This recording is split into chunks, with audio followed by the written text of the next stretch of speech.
was one of them kids that thought I was grown, and I always was in the grown folk face. And in their conversations, starting stuff and doing stuff kids wasn't supposed to be doing. So, needless to say, I was one of those kids, and I didn't really like children. I didn't. I came from a family of 12 total. I have 9 brothers. I was raised by a single father, and I went off to college expecting to never return back to Milwaukee. Got my degree and got into some trouble on the campus.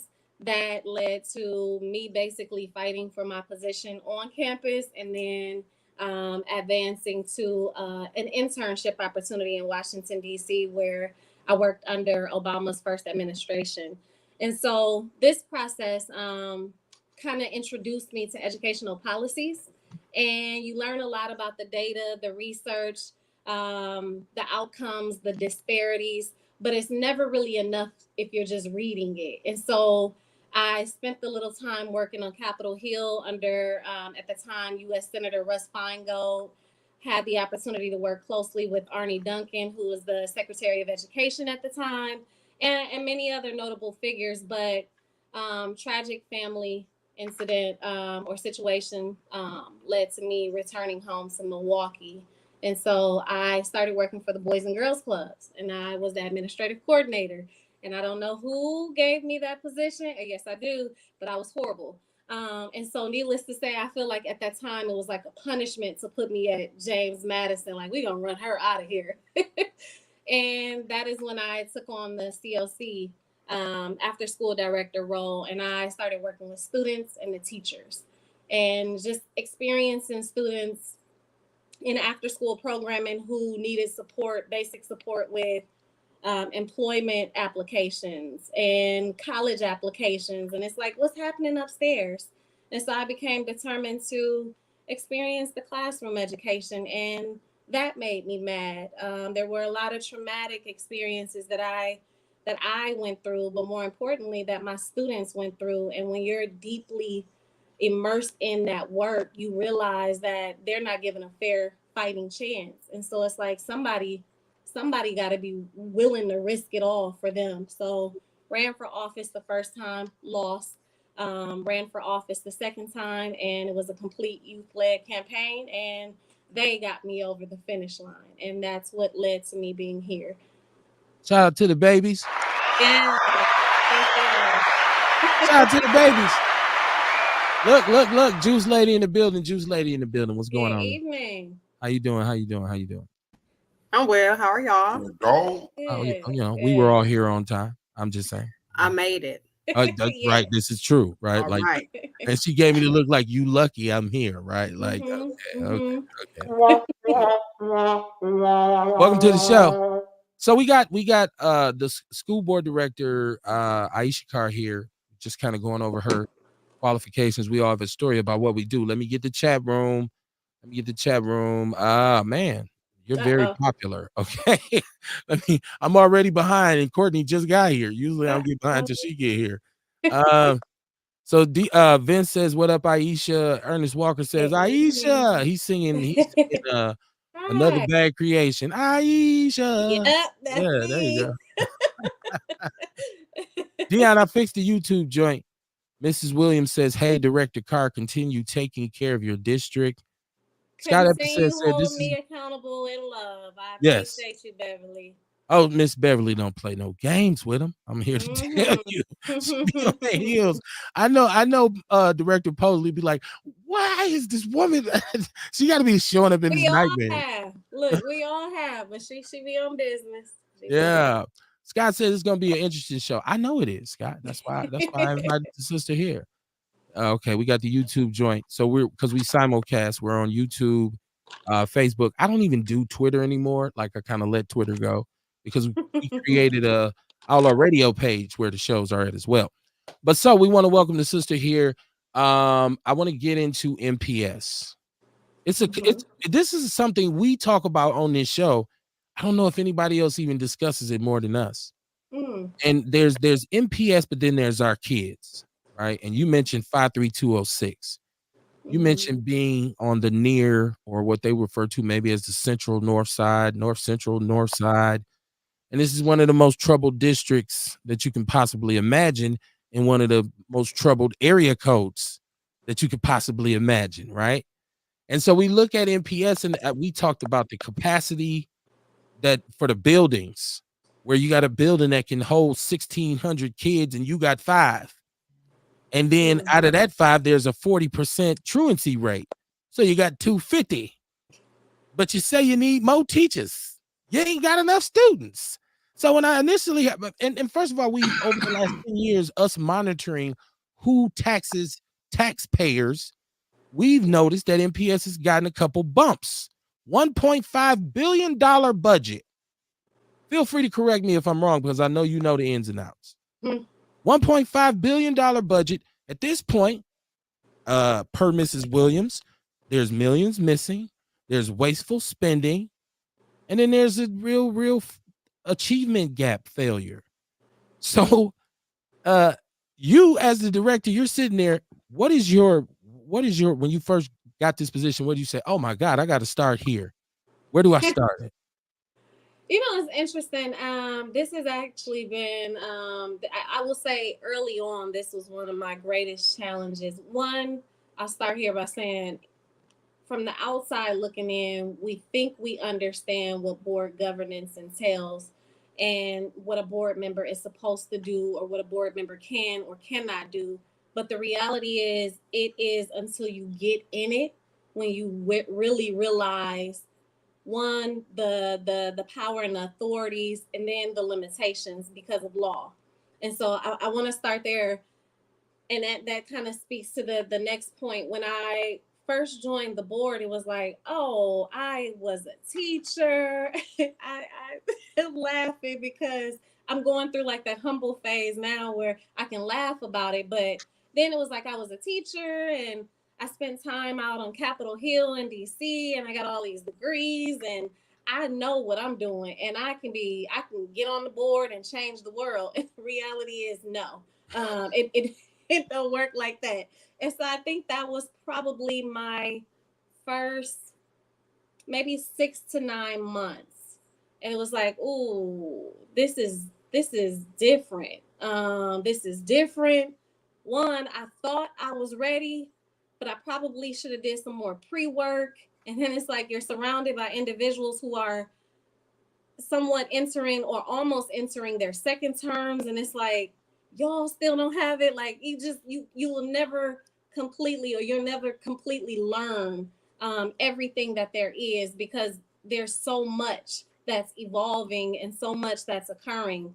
And so it was, you know, some people would describe their experience when you're Black and you're raised in predominantly Black neighborhoods. We explain, or I would say describe our experience when we transitioned to PWIs as a culture shock. I would say on the board, it was a culture shock for me. But it's not enough to just be a culture shock. It's disheartening. It's disheartening because I was one of them teachers who, okay, I'm going to be making $40-something thousand for the rest of my life, but I'm going to do it because I love y'all. And so just being in this space, it's like, it's not enough to be in a position of power and have all of this authority if our children are not benefiting from it. And so it's been humbling, disheartening. Yeah, keep it clean. You know what? What's interesting about this conversation is you're walking in as new blood, but you're coming in after a regime, and I think I can say this brother's name now, who the president of the school board was admittedly taking bribes from an out-of-town charter school conglomerate, if you will. Admittedly, federal charges. I'm not snitching. For all my partners say, "Carrie, you drive snitching." No. This is all Google it. Googleable. That's what we say on Outlaw Radio. Googleable. So we know at one point this board was all the way screwed up because you had influence of big dollars and the kids were suffering, and PS was in dire straits. The federal indictments come through. Raheem Islam, who just received his sentence the other day, and then you find out some other people who were complicit had not been sentenced because they had agreed to work with the feds and tell on other people. Y'all go look it up. So you come in after this. You inherit a shit sandwich for all intents and purposes. Okay, and so now you mentioned that schools are underfunded, right? But one would think, okay, so let's give them $252 million more dollars, and you're inside and you're saying, no, vote no on this shit. I mean, you're saying that. So I want to know, how does this come about? How do something you must have seen or know something that made you say, even as an insider, I say this is a bad idea. So before we even touch on the $252 million referendum, I mean, for those of us who understand data and the importance of data, let's go back about 30 years, right? 30 years. And this is just off the top of my head, paraphrasing. But my figures and the points that I'm going to make are fairly accurate. And so I'll say this has been a fight for 30 some years. When I think about the creation of movements like the Milwaukee Parental Choice Movement, when I think about Dr. Howard Fuller's time as the superintendent in the district, and I'm gonna say this: when I speak today, I'm speaking as Isha, right? So, right, no doubt. School board director is a hat that I wear, but I'm not in session right now. There we go. So I'm gonna talk non-politics, like. For those who are listening in the audience, don't miss me with that Democrat Republican stuff. Like, we're going to talk about what has been done in the city of Milwaukee to our children historically, right? And so if we're going back 30 years or so, our data showed that we were failing children long before Aisha even knew what I was going to be when I grew up. I was still a child. I was 6 in Milwaukee public schools at that time when this battle started. And so here I am, 36 years old, and I'm now in the position where I can create transformational change through collaboration, through innovative thinking, through just the assessment or the analysis of the data, and just transparent and accountable conversations and action. I'm now in a position to change that, and nothing has changed. It's declined. So before we start to even talk about this 2024 $252 million referendum, let's talk about what happened to get us to this point now at our second referendum. And the bottom line that no one can dispute is that we've been failing for quite some time. It's historical trends that you don't need to take my word. You can look at DPI. Right. Yeah, no doubt. I mean, yeah, we've schools on the list of failing. So I taught for MPS for 6 years myself. So I know how those are the Funk Master Flex say, I know everything that goes on in that building. Like I've been in, I mean, I did it. So I know, and I was there when Andrew Koppelus was the superintendent, and he was more of a businessman. So a lot of people don't know this. And this about 20 years ago, he decentralized the budget. Okay. And so principals who were taught policy and education and theories and all this had to go and learn numbers now, because you got to manage your own budget. That's when you start seeing, oh, we ain't got no gym teacher. As a teacher, they would tell us you can only use so many sheets of paper because we only had so. And I'm like, wait, don't they got? Well, the principal got to do it now because he's not doing it anymore. And then he left. And then he came, the next superintendent. Who's the next superintendent after Andrew Koppelus? It was it no. It wasn't a sister that quit, and it wasn't a brother before her that quit. I can't remember who Honestly, it was. I don't remember. Right. But they came back in and said, no, this is a mess. Let's centralize it again. So you're right. MPS, wasteful spending. I guess this is my point. Not being frugal at all. I just remember a point when Apple had donated iPads, laptops, all kinds of computers, and they was in a room in central office for like 4 years. And one day they found them, like, oh, we just found $1.1 million worth of equipment, and you got schools that didn't even have internet hookups. So you're right, they've been failing for a long time. Scott posed a question in the chat room: is it too big? Do we need to break it up? Let's hold on before we get there. before we get to breaking it down, let's get to, you said they've been failing. Now let's move towards the referendum. The second one, as you so gracefully pointed out. So when you look at this and you say, nah, I got to tell people, even though I'm supposed to play ball, I'm supposed to be go along to get along. I just want to know what gave you the chutzpah, to quote my Jewish folks, to say, nah, you know what? I got to speak out against this shit and I got to be loud and really, really vocal about it. So coming into this second one, the presentation that was made to the public was also the presentation that was made to us board members.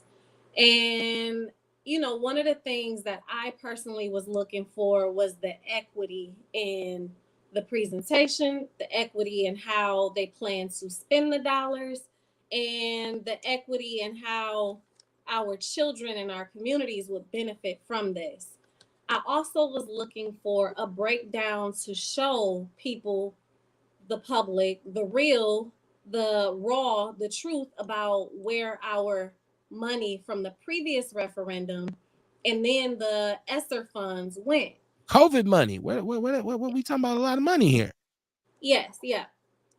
So during that time, it was just like I don't have enough information, and I don't want to say no because I know that if Aisha says no or Director Carr says no, it's gonna be, oh, she hates children, she hates teachers, she's anti-MPS. And so it was like, but I also can't say yes in good faith and good conscience. And so I don't have enough information. I'm going to abstain with the hopes that the administration and my colleagues hear my remarks and hear the remarks of the public and the people and create that plan before April's ballot.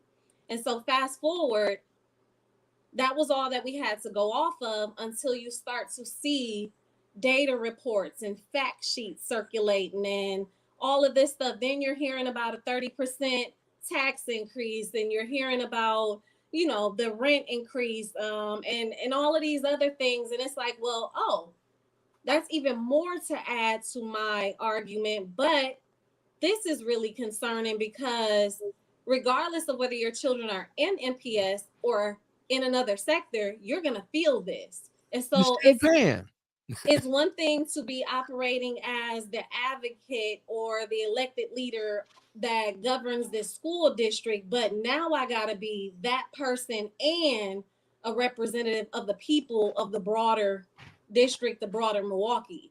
And so it was just like, okay, that's what took my abstain to I oppose, but then I had constituents who were concerned. And that's kind of what initiated the last minute town halls. Okay. Now, let's get to this. What was the breakdown? Because I seen this somewhere they wanted more black teachers. And once again, I keep saying, and they were saying, well, we're not going to have enough teachers next year. And I'm like, no, y'all don't have enough students. Mm-hmm. You know, your attendance is horrible. Your numbers are horrible. But you're saying we need more money for more teachers. That was one part. And I like how they put black in there, because you know how we feel. If they say anything and they put black in there, we feel they said black people gonna get something out of it. So they said we need more black teachers. Black people said we got to vote for this. No. Are you doing the math and the knowledge on the status of how it is right now? Why are we giving more money to teachers when we don't have enough students? That was part of the breakdown I heard. But did you hear anything else that you said, okay, I understand how that money could be utilized? I just didn't hear anything that I would say, well, no, you know, you haven't justified the right to this money. Here's the thing I will say. I think any funds can be justified if the previous funds show outcomes and progress. Okay. So if I, in 2020, went up for $87 million, and in 2024, when I'm in need of $252 million, I am able to show children went from 2% proficiency in mathematics to 15%. Because of the money we spent. Okay. And while that is not proficient still, it's still low, it shows growth. And so then you can build the compelling narrative that these funds got us from here to here in a short amount of time, because that's a short amount of time in education years. And we have to consider that technically, I guess we're still in the global pandemic. I don't know. But the bottom line is, if you were to show what the previous investments did, and this is what we need in order to continue that growth, hands down, I would have been with it. But if you are a researcher or know how to find or analyze or assess research in the data, you may be one like myself that go to DPI report card, state report card, and say 2018, 2019, okay, 2017, 2018, 5%, 2018, 2019, 6%, 2024 or 2023, 2%. What the heck happened? Then you're gonna be like, okay, what are we doing here? And it's sensible, common sense practices. I thought. Well, but okay. but that Okay. was it. Okay. So to answer your question, sorry. No, you good. Academics. If I had it my way, referendum dollars from the first referendum, COVID dollars, as people like to refer to it as, but ESSER funds, I would have invested heavily in math and reading interventionists. I would have invested in a new instructional model because no one child learns the same. I would have invested in that model also because our teachers are burnt out and we don't pay them enough. I would have invested in mental health. I would have invested in cross-cultural experiences to take them out of their realities, because sometimes it's a harsh reality. And our children need to see the beauty of the world because they deserve that. That's right. I would have invested in more coaching.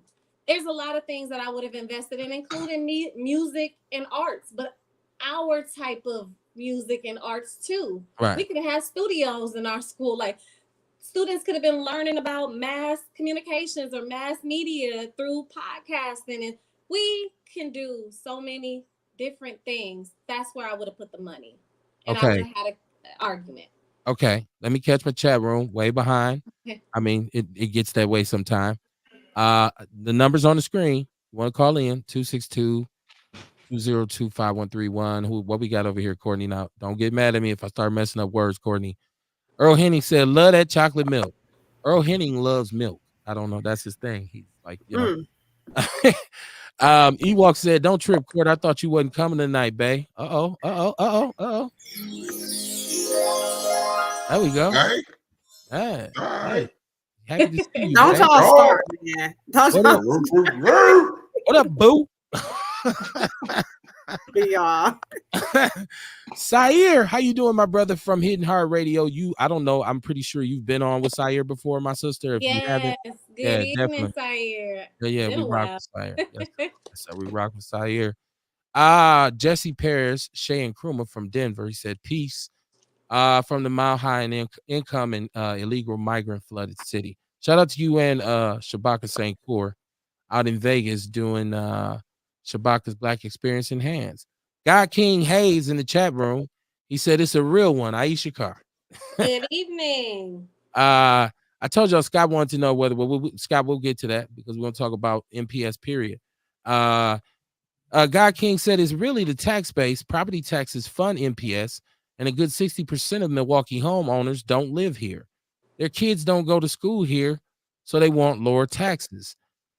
Well, I mean, in this case, this is gonna what, 200-300, depending on every $100,000 your home is worth. So, and at a time when the city, we know this, they play with the assessments because little buddy downtown is an agent of gentrification. We know that. He already said he wanted 1 million people in Milwaukee. He wasn't talking about us, right? And so he's already put this in motion. So we got elderly people who own their homes for the better part. I mean, you work 30 years, you buy your house, you retire, you 70 on a fixed income, house worth maybe $200,000. You got a $600 increase in your property taxes. That's a hole in your soul. So it's gonna, people say, hey, ain't got nothing to do with me. Yeah, and they voted yes on it because they were swindled into voting yes and shooting themselves in the foot. So, like I said, it's unfortunate, but what can we do about it? You know what I'm saying? Let's pool our money together and get ready for these real estate turnovers. Yeah, that's easy to say when your age, but when you 70 and all you wanted to do was go off quietly into the night because you work 40 years. Yeah, it's You ain't rough. picking, you ain't let's talk about the capabilities. You ain't picking up no computer, jumping online, becoming a Bitcoin investor when you 72. True. Right? Like, I mean, No, and I so think Rail just saying like, what do we do It now? is. It's like it's going to happen. What can we learn from it? How can we spin this to work for us? I'll You know, tell you more what we of learned us. from it. I'll tell you what we learned Yeah, from it. yeah. That it passed. That it passed. It I passed. voted no. The A only lot of time I us went out to did. vote was the What was vote it? no. 30, it was 39,000 to 41,000. That was the vote, wasn't it? I mean, give or take a few, 20, 30,000 people. So the people, I think it's very interesting that God King just talked about people not living in Milwaukee, right? And not even understanding the stakes of it. But when you say, if I'm against this, people gonna say, oh, he don't care about the kids. Don't you want to help NPS? They say we don't spend enough money on our kids. We should give more. But this comes on the heels of a tax increase and national inflation and $100 million for the stadium. You're still paying for Fiserv. You running it up, so we can't afford it, so we'll have to leave. That's all I'm saying. Let me get this caller. Caller, you live on Outlaw Radio. What's going on? Hello. I'm giving a shout out to Aisha Carr. Hi. I need you to turn down your device though, because I get a bad echo. I'm And then giving a shout out to Aisha Carr. yeah, see, we gotta turn that device down in the background. Okay, it's down. Okay. Thank you. What's My poppin'? apologies. All good. Miss Carr, Hi. How are you? you already. I want to thank you for standing up and standing out and being a voice for our children. I know that it's taken a lot for you to do that, and it has cost you a lot to do this. People have so many questions, but if they listen to you, they'll hear why you are doing this and why you have done this, not just for the taxes, for the children. Let's not take away that aspect of it, okay? Yes. Thank Hear me? you. We I can hear you loud and appreciate you. clear. We can hear you So loud and thank clear. you. Thank you. You Thank talk about you. them taxes, but don't forget about them children and why you are up front and fighting for the children, and they're calling you out. Well, we got 2 Remember hours. You the ruining my show. We got 2 hours. I don't couldn't you know what? just bust everything out in the first 5 minutes. But anyway, Right. Like all right, I love y'all. I love y'all. You already know. Yeah. Oh, shout out. Peace. Peace and blessings. Peace. Hey, Kev, get to the good part. It's called an interview. You got to get to the good part. Like I rounded up the show for my mama before we even got on. I told her what I thought it was, and it is. Come on, get to the good part, Kev. You should have told her this is an album, not a 45. Okay, 33, man. People always want to take my show from me. Kev, I called to talk about. I ain't talking to you. I'm talking to my sister. No, shout out to her. Shout out to Miss Tompkins. Shout out to her. Okay, so it passed. Well, first of all, let me get the chat room. He says talk about, this is God King Hayes. He says talk about parental involvement. I think we'll get to that. Yeah. Scott, he's staying on his narrative. I think it's too big to serve. We'll get to that. Scott, there's black people talking. You got to relax. We go through a lot of, we got to go to man, and then boom, and man, you and that man. Guess what happened next? We got to go through all of that. Mrs. Williams says absolute wasteful spending with supplies, curriculum, programs, etc. It is sad. She said it's sad. God King says she's a real one. Aisha Carr is one of the few people currently placed in a position that they need to be in. Absolutely, I agree. My sister Shira Dodd said, make sure each one of your listeners show up Thursday. Great job. We get into that. We get into Thursday. Miss Williams says issues with underfunding schools on the north side of Milwaukee by millions, with a surplus of funds and billion-dollar budgets for 3 years in a row. We need more accountability with these referendums. Gotta give it up. Yes, real talk, real talk. She says, make sure the listeners. Okay, she talked about that. This is Mama Jenkins. Mama Jenkins says she's watching. Shout out to Mama Jenkins. Good evening. Said there isn't enough to talk about such. We all know this. Ian C. Jordan with Voices of Hope. I see you, Ian, in the chat room. Okay, y'all real busy over here. I'm gonna have to. Scott says MPS is too big. What she's describing is referred to as chaos management. Yeah, well, oftentimes that's why I said you inherited a shit show. She says, Director Carr, what are the stats for schools on the north side that have art, music, and gym? We've had COVID funds. There that go again. $1 billion budgets and a referendum in 2020. Yep, she'll get to that. Scott says, well, not yet. Waiting for the actual discussion and not the foolery, but it should be. Yeah, Scott, whatever. At the end of the day, Scott, you're still a white boy. Be cool before we kick you out the cookout. You will get no ribs today. Eric Hunt said, hey, Outlaws. Jesse, he said, what's the current population of the military? Damn, y'all want statistics. I ain't time for all this. Shabaka in the chat room. Miss Carr, you're very popular.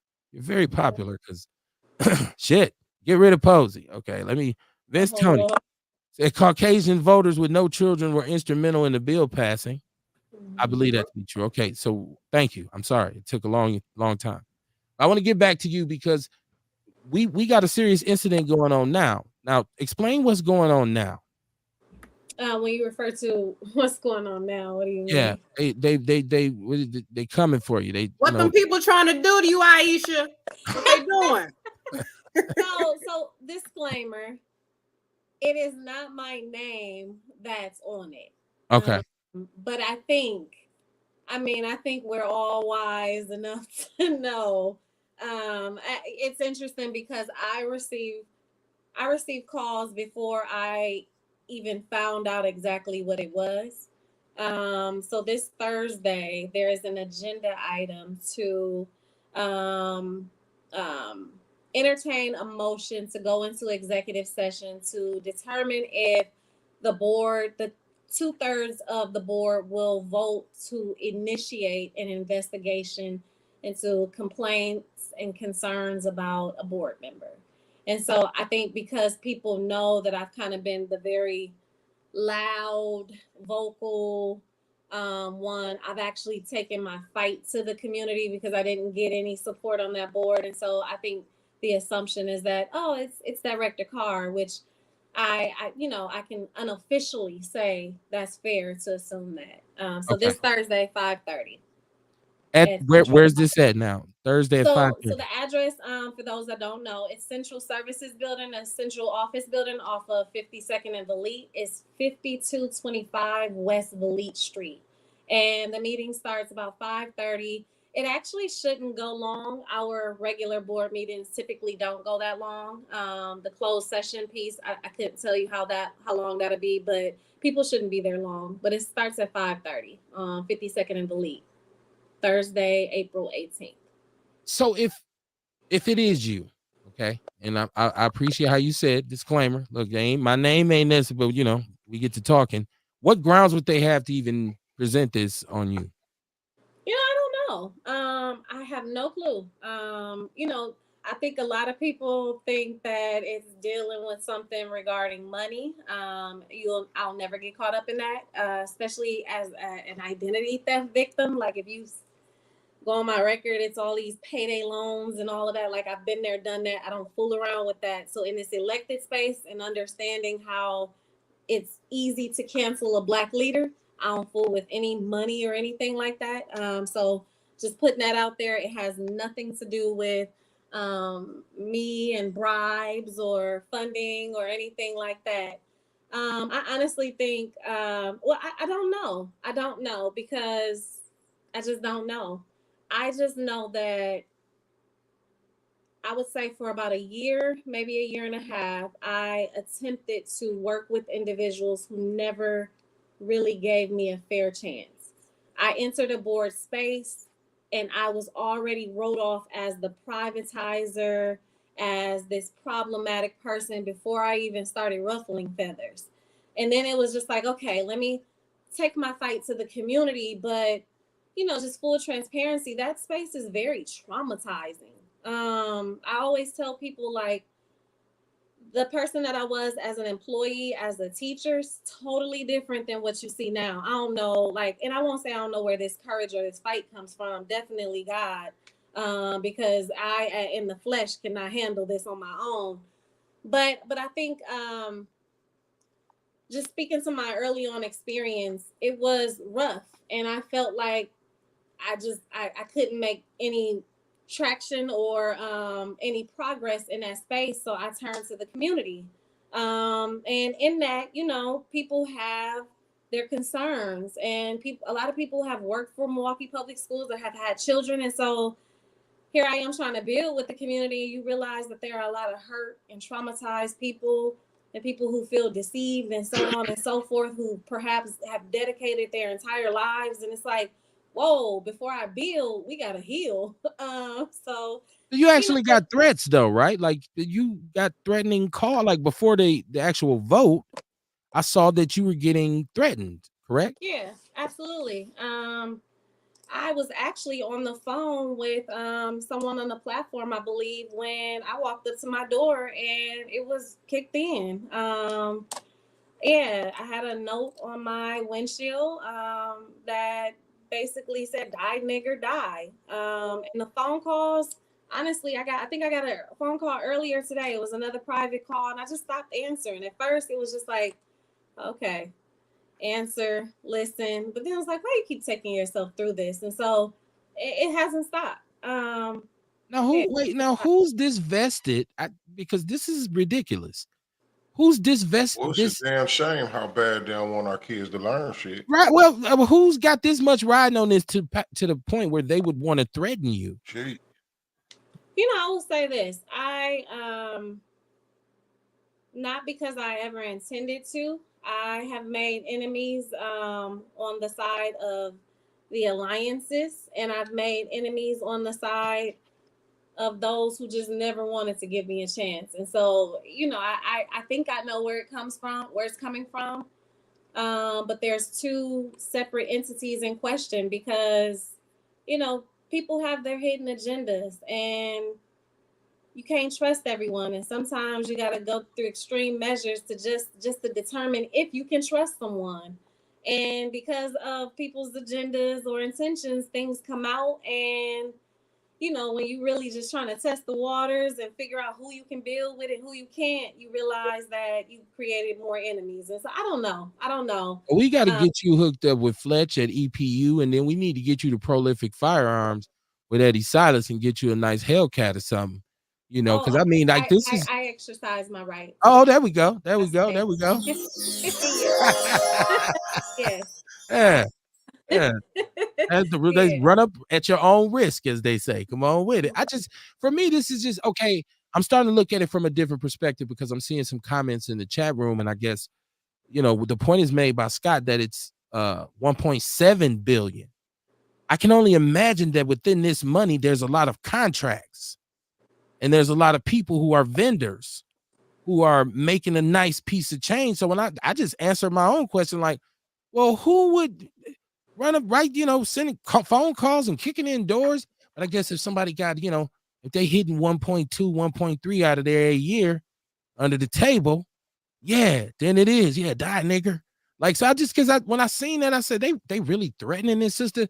So now after this, now you're getting this kind of, I don't know, shadowy threat of maybe that they're going to try to make some sort of move against you. And I guess I'm just confused by it, because if you spoke up and you spoke up with the interests of the people who voted for you, like, why is this? Let's get rid of her. But I do understand. First of all, tell me this: who's the president of the school board now? President of the school board is Marva Herndon, who represents District 1. Okay. Marva Herndon. We got to remember the name, y'all. I want all the players. I want all the complicit players named, right? We pulling curtains back on Richard Pryor as the Wiz. I want to ask my co-host, because I'm hogging the microphone. Anybody got any questions, any comments for my sister while we got her here? Nah, man, I just want to reiterate what I just said earlier. Okay. It's a damn shame how bad they don't want our kids to learn. Okay. You know what I mean? That's what all this is about, right? Okay. Because that's what she wants. She ultimately wants our kids to learn. I mean, and they fighting that. Like, how can you? Mm-hmm. Last year, I know you didn't tell me this big, but I want to put this in before I forget it again. When I hear you say that, it reminds me of a press release I sent out last year, and it was around March or so. And one of the things that I said in the press release was, anyone who's willing to fight this hard for a failing system is just as much a part of the problem. And I went on to say that poverty and the failure of Black children is profitable. And so when you really get into it and you understand, now hear me clearly, I have the most impoverished, the most lowest performing district, the largest district in terms of population count and schools, probably the least, I ain't gonna say the least amount of students, but the bottom line is it generates the most revenue. Hear me, lowest performing, most impoverished, the blackest of all districts, and it generates the most revenue. If you don't even understand the depths of education or systemic oppression or systemic inequities, if nothing else, just hearing that would make someone question, well, if we bring in the most money, why are we the worst off? Poverty and the failure of our children is profitable. And so it's all by design, if you ask me. Yeah, I don't think people take into account how many outside agencies do business with MPS to have programming within the schools, right? Like those are $1 million grants. Some people really eating, right? Like, and so I guess it's like, okay, so we always come up with this theory about it being a conflict of interest for the state to help the city because that would affect the population of the prison system, which is kind of, serving as a substitute for the dairy, because the dairy industry in Wisconsin is not what it once was. I think California makes more milk and cheese, right? What's going on in northern Wisconsin? Ain't nothing going on except for a prison. And that's where people are working to send their kids to school and all this. So, we make up the majority of that prison. So that might be too deep in the rabbit hole for some people, but I totally understand what you mean when you say it does generate revenue because, these kids can't read. Well, somebody get a grant and come teach them how to read. They can't count. Well, but it's like MPS outsources it. So there's really no accountability when that grant is gone, it's gone. Do you take what you learn from that grant and initiate the programming that comes behind that? They don't. I've been in buildings where it's like, well, that program over. This new. Matter of fact, I done got paid. People don't get on me like, Kev, you can't talk, motherfucker. You're right. I've gotten paid from working in some programs in some MPS buildings through another agency. Right? So I know how the machine works. If I used to have a question. Go ahead, Courtney. You see, I had to bust in on you, Kev, or you would have just kept going. I would have, because I asked y'all to talk and y'all didn't say nothing. See, when I say, do you got a question and you don't say nothing, I'm just going to go to talk. My mind was brewing, well, you got to catch up. Now, wake up. Now, you drinking coffee or is that Taylor Port? Come on, you know what I'm drinking. You know what I'm drinking in here. Right, you drinking that real wine. That's why you smell like, I got a question, Courtney. Okay. So let's say that this meeting happens on Thursday and then they do decide to go ahead and investigate. And let's say things go south and they decide to vote you off the board. So what would you want to do next? Like what, as far as the children, as far as education, you still would want to work with MPS? Would you want to go to a different district? Would you still want to just focus on serving this area and community? What do you want to do? It's funny that you asked. So thank you for asking me that. My dad thinks I'm crazy because stuff like that makes me want to stay around and agitate and fight harder. So I don't know. Like transitioning from this space on my own terms is how it will go. If I am not able to do that, I don't know what's next. I'm gonna just, on the personal side, outside of elected role, I'll say school principal. And my end goal is to be a superintendent. And this won't stop me. I think if anything, like I have had a lot of lessons, things that I've learned, amazing relationships that I've established, and I've learned more about a budget of this size. And so no matter where I go, what other district, I am confident that on the governance side, and even on the classroom instruction side, MPS has prepared me well.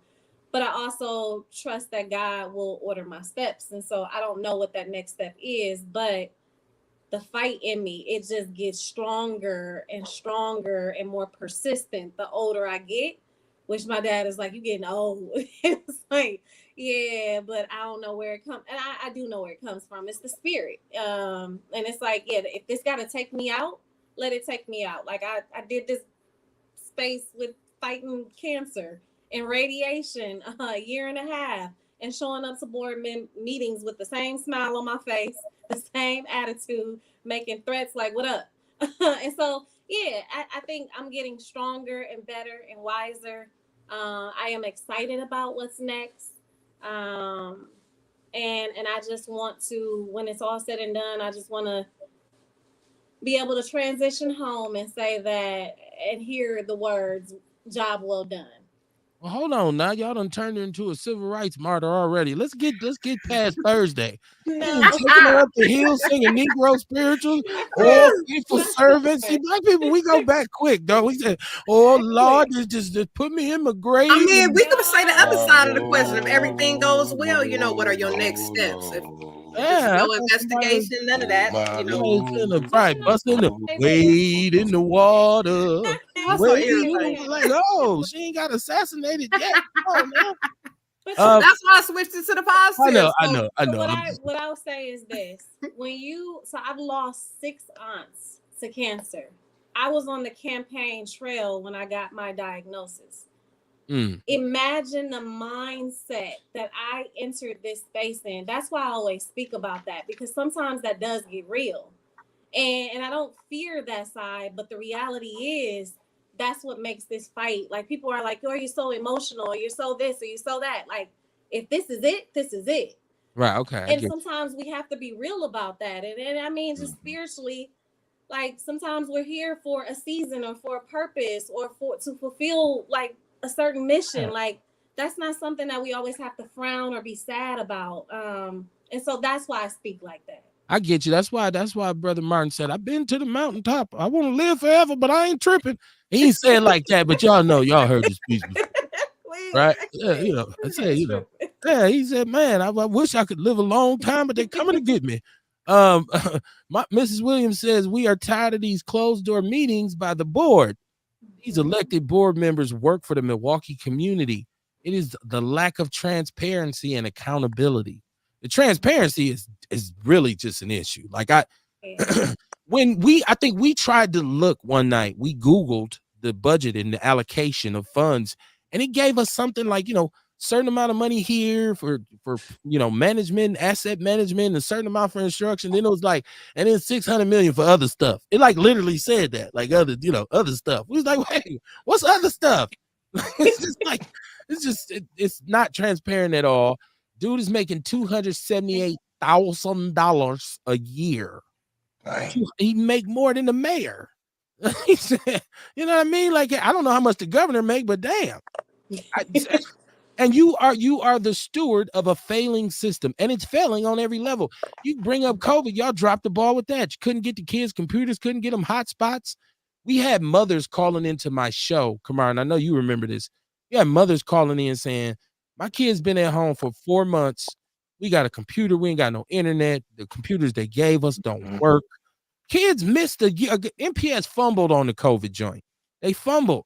And then we just kept it pushing. I think the last superintendent, the sister, Darian Driver, she got the hell up out of Milwaukee. She was here. She said, enough of this shit. She said, I'm going to go run the Girl Scouts. Like she hit it. Not the Girl Scouts. No. Something like that. She went up. She went where I can't remember where. United Way. Yeah, okay, there we go. I knew she was like, no more of this shit. Like, that was just help old people eat applesauce at the Milwaukee.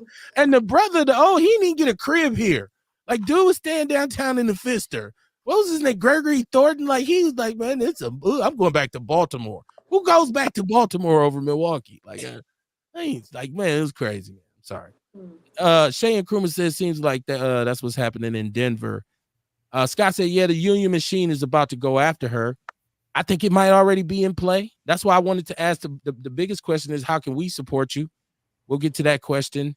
Let's see. Shabaka said, lock and load, sister, protect yourself. Mrs. Williams, you do have the number. That is the correct number if you want to call in. Have somebody in the chat room. This is a new listener. Grow Up Empowerment with Coach Dr. Tamika. Welcome to the show, my sister. How you doing? Dr. Johnson. Okay. So she your people. She came with you. Okay. She the people of the babies too. Okay. She says you sure can't trust everyone. Everyone have their own hidden ugly agenda, and it has nothing to do with our students. She said, yep, all of these contracts, when I was speaking about the contracts, she said all the contracts with MPS don't have our children in mind, just fattening their pockets. My sister said we generate a nice profit. Scott agrees. He said, yeah, it's extremely profitable. And he's an old white dude, so he know. Like, man, these niggers, boy, it makes us a lot of money. Vince said poverty pimps getting paid too within the school system. He said, and Scott says this is why it needs to be broken up. Let me get Dr.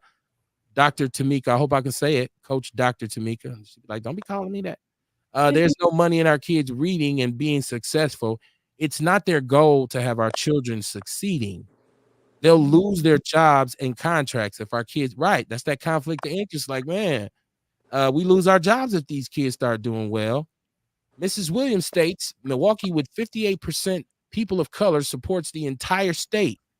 While they place these BS 30-year taxes on us with racist stipulations, I heard from a little birdie that the school is actually supposed to be funded by the state in the first place, who just was bragging about $1 billion surplus they had. Say, let that soak in your spirit. Right? Jessie Perry says she actually cares for the youth, and that concerns them because education is a business. It's never been about educating our youth. It's about indoctrinating, degenerating, and destroying our youth. He said, Rockefeller. Said this sister is knows her stuff. Scott speaks to Vince. He said they have children. They can afford the added property taxes. No, they can't because a lot of them, see, and that's another thing. You're talking about poor people. They don't really own homes. They just get their rent increased by the person who owns their home. Right? Like, so yeah, they might think it don't hurt them until you get a notice say your rent will be going up next. What the hell is this? But if you Section 8, I'm just not trying to throw nobody under the bus. But if you're Section 8, don't matter anyways. You could care less. Like, I don't shit ain't gonna affect me. I get rent assistance.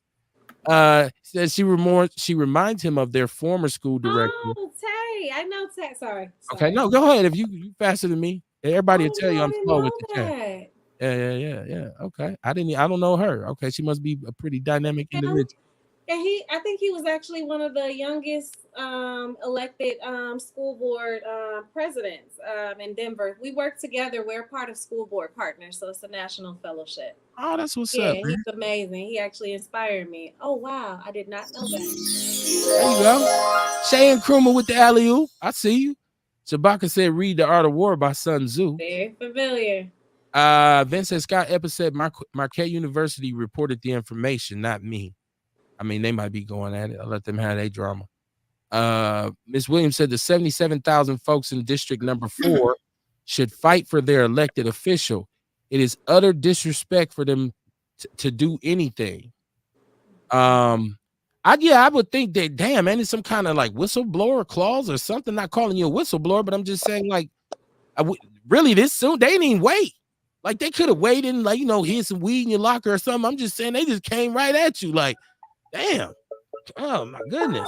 Let me get this call. Caller, please turn down any device you have up. You're live on Outlaw Radio. What's on your mind? Hi, Cav. This is Beverly. Mrs. Williams, welcome to the show. How you doing? Hi, Beverly. Hi, Director Carr, and hi, to the rest Beverly. and to the rest of your crew. I had to laugh when you, Cav, when you stated we're going to some kind of it's over. We going into the civil rights. I had to laugh about when the young lady was. I mean, they was giving her flowers, but I mean, it got a little sad. I was like, oh no. What the community needs to do, they need to fight. There are 9 board members and only 3 Black board members. Okay, Marva Herndon, usually who is the president for the Northwest side, she usually votes with the other 6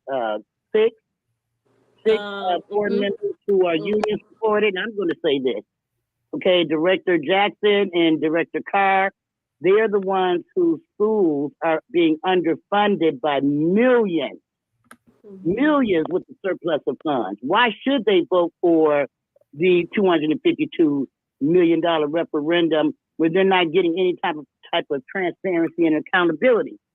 So folks in Milwaukee need to stand up. Come to that meeting on Thursday, this Thursday the 18th at 5:30, and let these folks know that you are not going to dismiss any board members who represent our district, okay, that we elected, because that's total disrespect. Okay. And so I just want the community to know that. I mean, there are so many issues, you know, and I'm going to be real quick.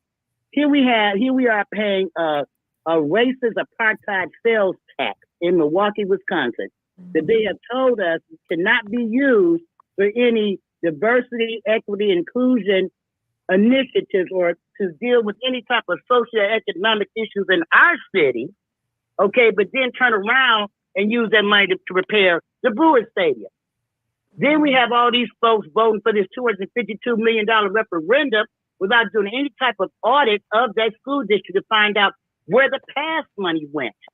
So Milwaukee has to start standing up and speaking out. And thank you. No problem. Thank you. You're always welcome. Bye-bye. Always welcome it. And shout out to you for all you do to keep people informed and to keep the pressure on them, because that's absolutely needed. So shout out to you. Well, thank you, Kevin. I hadn't planned on calling in. I was just going to put my little comments in the comment section because I was trying to get my dinner. Okay. But anyway, but keep it moving, Director Carr. Stay strong. Okay, you're doing a great job. There we go. All right. Thank you. There we go. Support from the community for what's real, and we keep talking about how important it is to have people who look like us in key positions. And I'm a firm believer that this is why we lose in this game. It is a game, okay? And I tell my people all the time, it's 2024. Stop whining about who's winning and start doing what they doing to win. Meaning they put their people in positions. Their people make decisions and get legislation passed to serve their best interests. We don't do that. Because that ain't fair. We keep saying that ain't fair.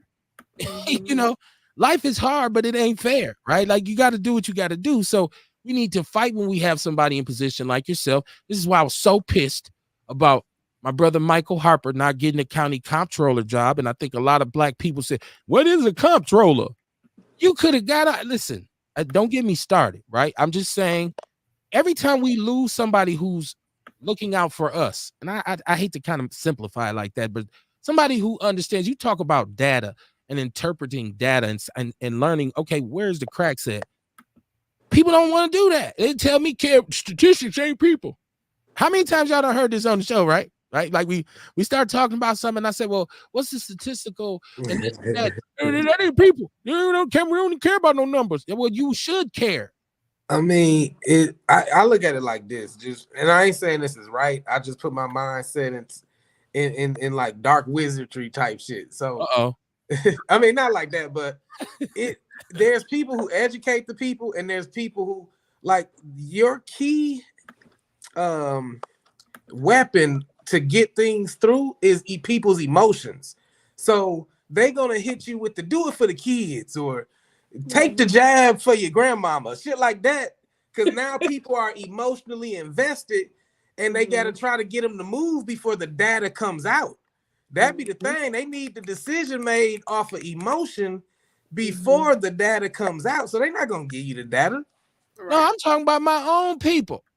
Because y'all know I ain't no the white man did it type dude, right? Like, I'm not. I mean, he did enough. Don't get me wrong. He's done enough and continues to do so.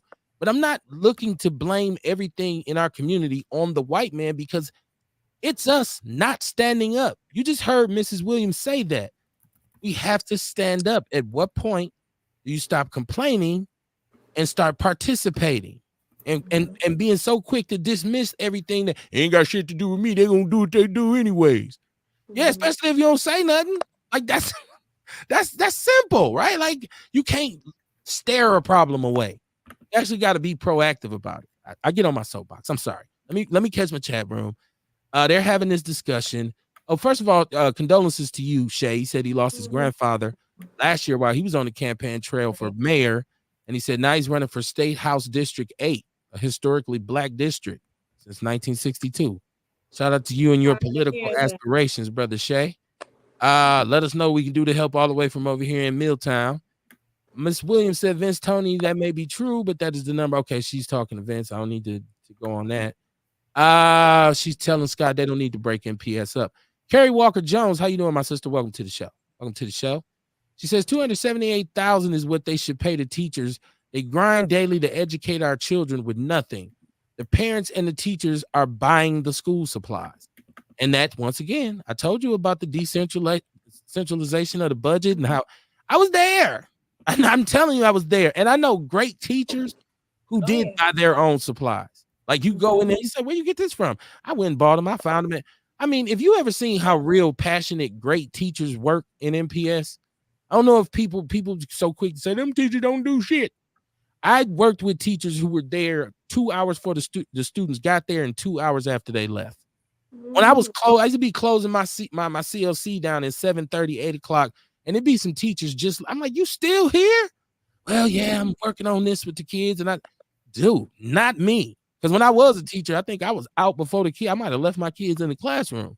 I was in the car before the bell rung. I'm like, I can't wait to get the hell up out of here. That's why I left. Man, I went with my daughter to a field trip last year to that Mequon Nature Reserve. Okay. And just that few hours as a chaperone, like I'm like, man, it's a surprise more teachers ain't like hauled off in cuffs for slapping somebody, because it happened. I had to stop a little boy from break dancing in the aisle while the nature guy teaching us what not to touch and stuff.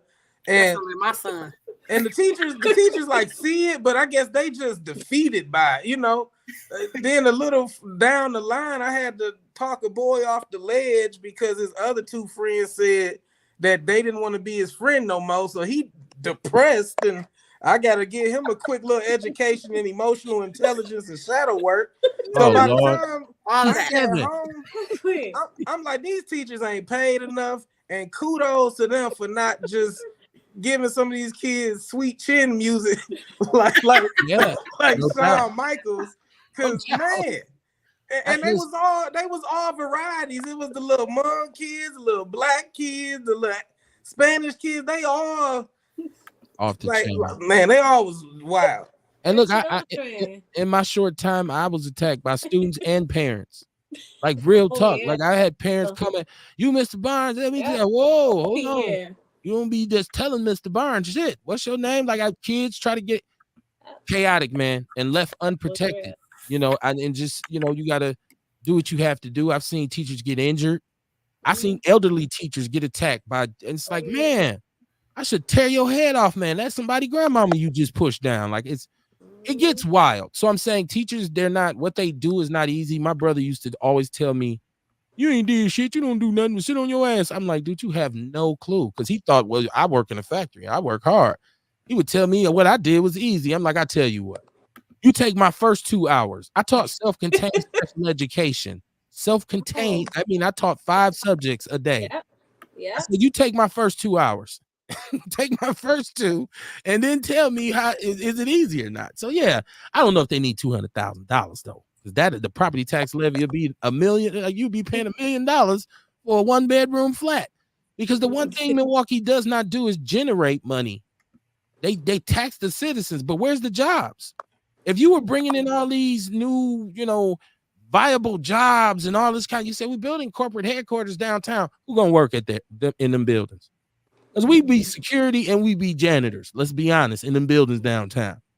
We don't be upstairs in the big offices. So, once again, it's my soapbox about gentrification and Mayor Little Buddy downtown. He's complicit. I'm already giving him we done gave him the jacket.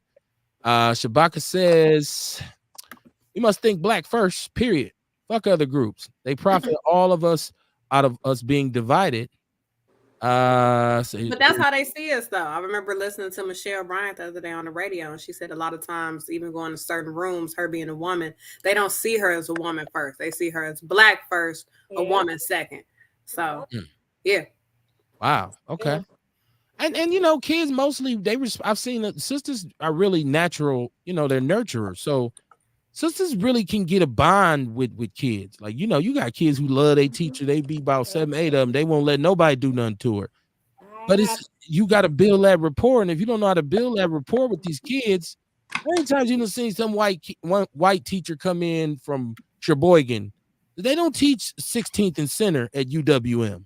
So she come in there trying to teach them kids ain't listening to shit. She said, you in her class next door to yours, you got to go over there and make them sit down.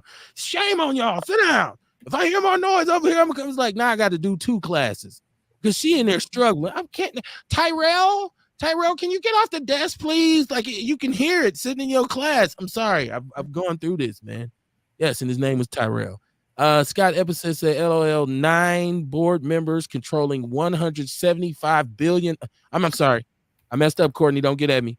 He said 9 board members controlling $1.7 billion. He said, can you have a common sense discussion now?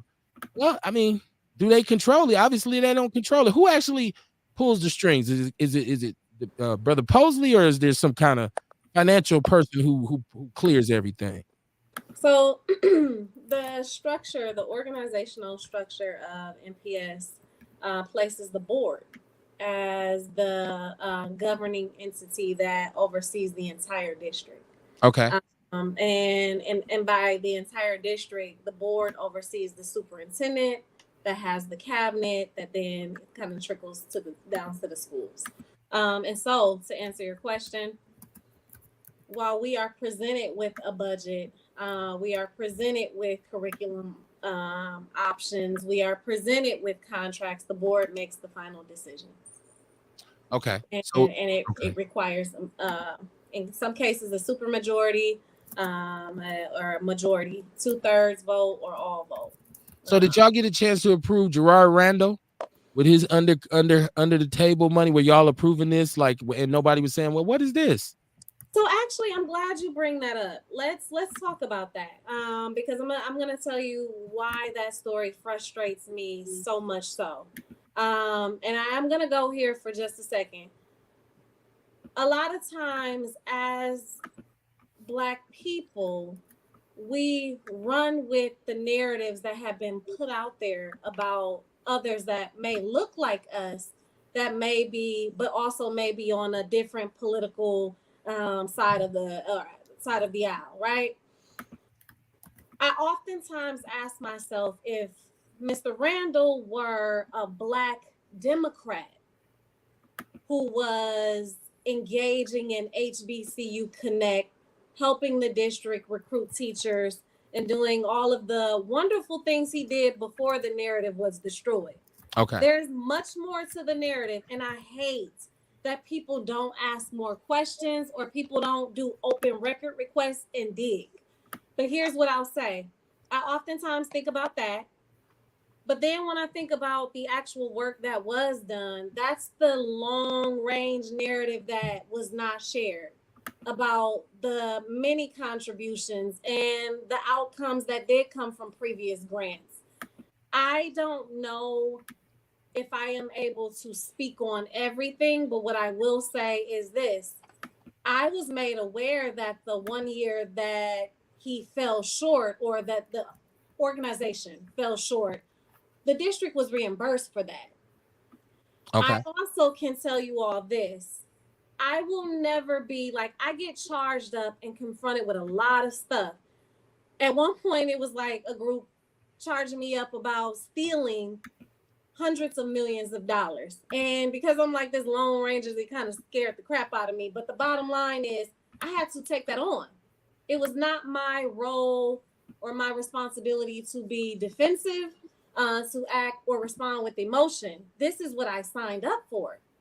It's my job to go back and investigate. It's my job to then create policies or create budget amendments or allotments that align with those needs. And so this is what I'm gonna say. When I say I'm speaking as a board member. Anything that comes before the board, situations specifically with the Gerard Randall, there was a board delegate that was reporting out every month or not, but that was the duty of the board to follow that work, to engage with that organization and everyone involved, to see to it that metrics were being met, outcomes were being achieved. The real question is not the contractor. I will not allow for anybody to go after a contractor or a teacher or a school leader. As a board, it's our job to cross T's and dot I's. And if we don't know how to do that, it's our job to get professional development. But the bottom line with that one, there was a board delegate. And so you mean to tell me now the narrative is 1 point something million over 10 years? My question is, who was the board delegate and why didn't you catch this 10 years if you were that bad? That's the real thing that people need to ask. And I hate that that narrative was spread in such a way to suggest that there was a history of certain things. Now, I can't speak 10 years ago, but I did my homework enough to tell you the accountability still falls on board. We oversee it all. We approve of things. We have to be responsible stewards of this budget of this district. And if on my watch, I'm in this role for 10 years and there's been 10 years of inefficacy or 10 years of wasted funds, it ain't that person or that contractor that's the problem. They're doing what they need to do, what they are going to do. It's my job as an elected official to not hold them accountable or to hold them accountable. And that's where the question lies. Who didn't do their job? Okay, I'm hearing you say a couple things in regards to this, brother, because we've discussed this when it was popping in the news. So you're saying he's been made a scapegoat now because you said if he was a Democrat, we know he's a Republican, and he was one of the instrumental people in bringing the convention here, correct? I've been told. Okay, so now what they were saying is that he himself was the only employee of his company. Mm-hmm. And you're saying that he was he was putting some things in place that was really making some changes, getting some things done. That came out of our superintendent's mouth. Absolutely. Okay. Now, some people would argue, complicitness, right? Like, so, like you're saying, if there's a board member who dropped the ball, what was he or she gaining?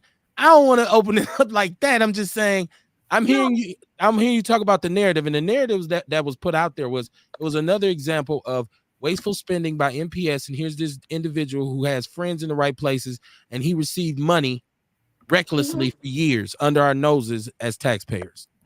And all that I'm saying regarding that is, and I'm not arguing the wasteful spending. Again, I am arguing that the onus or the responsibility does not fall on that contractor.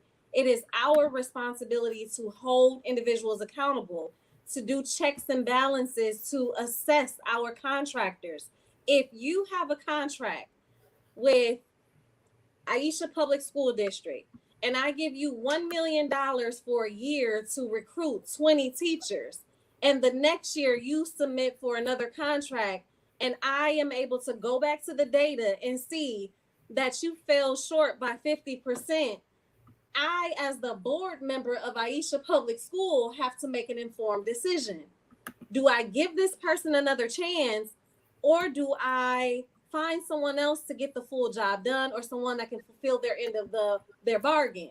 So my thing is, regardless of what happens with that contract or with that organization, as fiduciary agents of the district, are we doing our job? Because if we are, it wouldn't be 10 years. But shouldn't he have some accountability though, as a vendor? Shouldn't he have some integrity? Shouldn't he have? Yeah. I mean, you're robbing poor people. Like I it's like, well, I took the candy from them kids because they was little and I could. Like, who said robbing? Have anyone done an open record request to see the original contract and to see what was fulfilled? Nobody did. No, you're right. And what they presented was that he was doing nothing. That's what they presented in the media. What was presented was one skewed narrative, one side, and everybody ran with it. And that's the problem when you put something out there for the public opinion. They run with what's presented. People very seldomly dig. You can hear Aisha's corrupt, this, that, and the other. Aisha stole this money and did that, and the other. You can run with that, or you can say, you know what? Let me do my homework. Let me see the records for myself.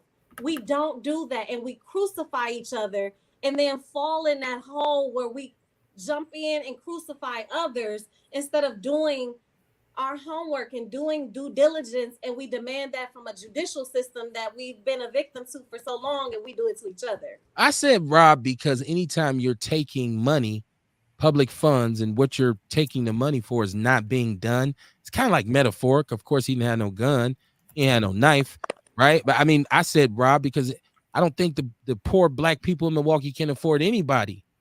You know, they can't afford the board's lack of oversight, but at the same time, we can't afford to have unscrupulous vendors. Is that a word? Absolutely. Unscrupulous? Did I just make some shit up? Is that a word? I don't know. Scrupulous. I don't know about the but scrupulous. I know. Yeah, I said I think it's yes. I don't know. That's Ebonics. Shout out to TR Arthur. I see you. Let me catch the chat room real quick. Shay is saying, Director Carr, you'd make a great superintendent. He said, I meant to say, and Untai, how you say that name? Untai? Tay, we call him Tay. Okay, Untay, he said he was the youngest. You're right. He was the youngest school board director in 2019. Miss Tiasha Arthur said, yes, don't get him started. He went in on the last show.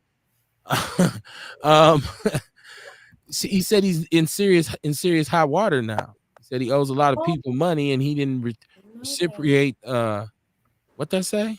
Reciprocate. I was having problems. Thank you. He didn't reciprocate the support I gave him in 2019 when I ran for mayor last year. So he owes some people. Okay, Dr. Tamika, Coach Dr. Tamika, she said it's time for us to take over our schools. It's time for us to take care of our children and stop letting others come into our community and exploit them and us. Okay, I agree with that. Vince Tony's he's saying yeah, I know. Let me see. He said, Kev, you funny. I'm funny looking, I know. Scott Epperson said, hello, is anybody going to discuss the mind-blowing reality Ms. Carr just dropped about the blackest district in MPS being the highest revenue producing district for MPS? Did we talk about that, Director Carr? I thought we talked about that. Did we not expound on it enough, or what?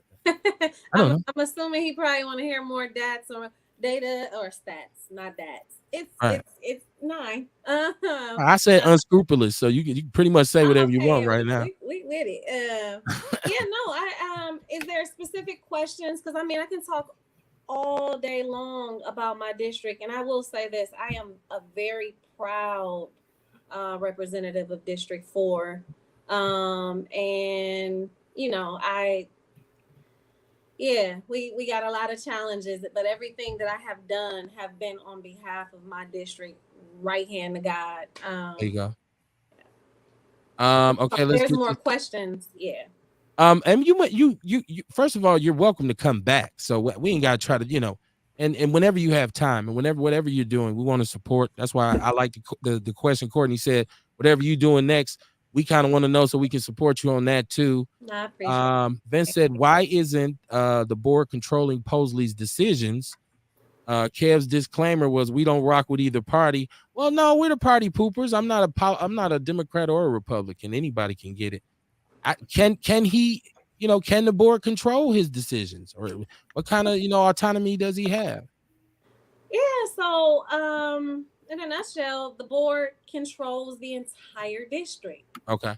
And by that I mean, with the superintendent being the overseer of the entire district, and essentially, in more layman terms, me being one of 9 bosses that he have, the board is supposed to control the district and dictate funding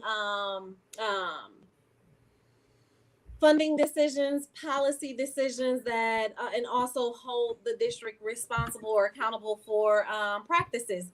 That's how it's supposed to be in an ideal world. Of course, you have the politics. I was about to say politics. Oh, you got it. You got it. Don't take it back.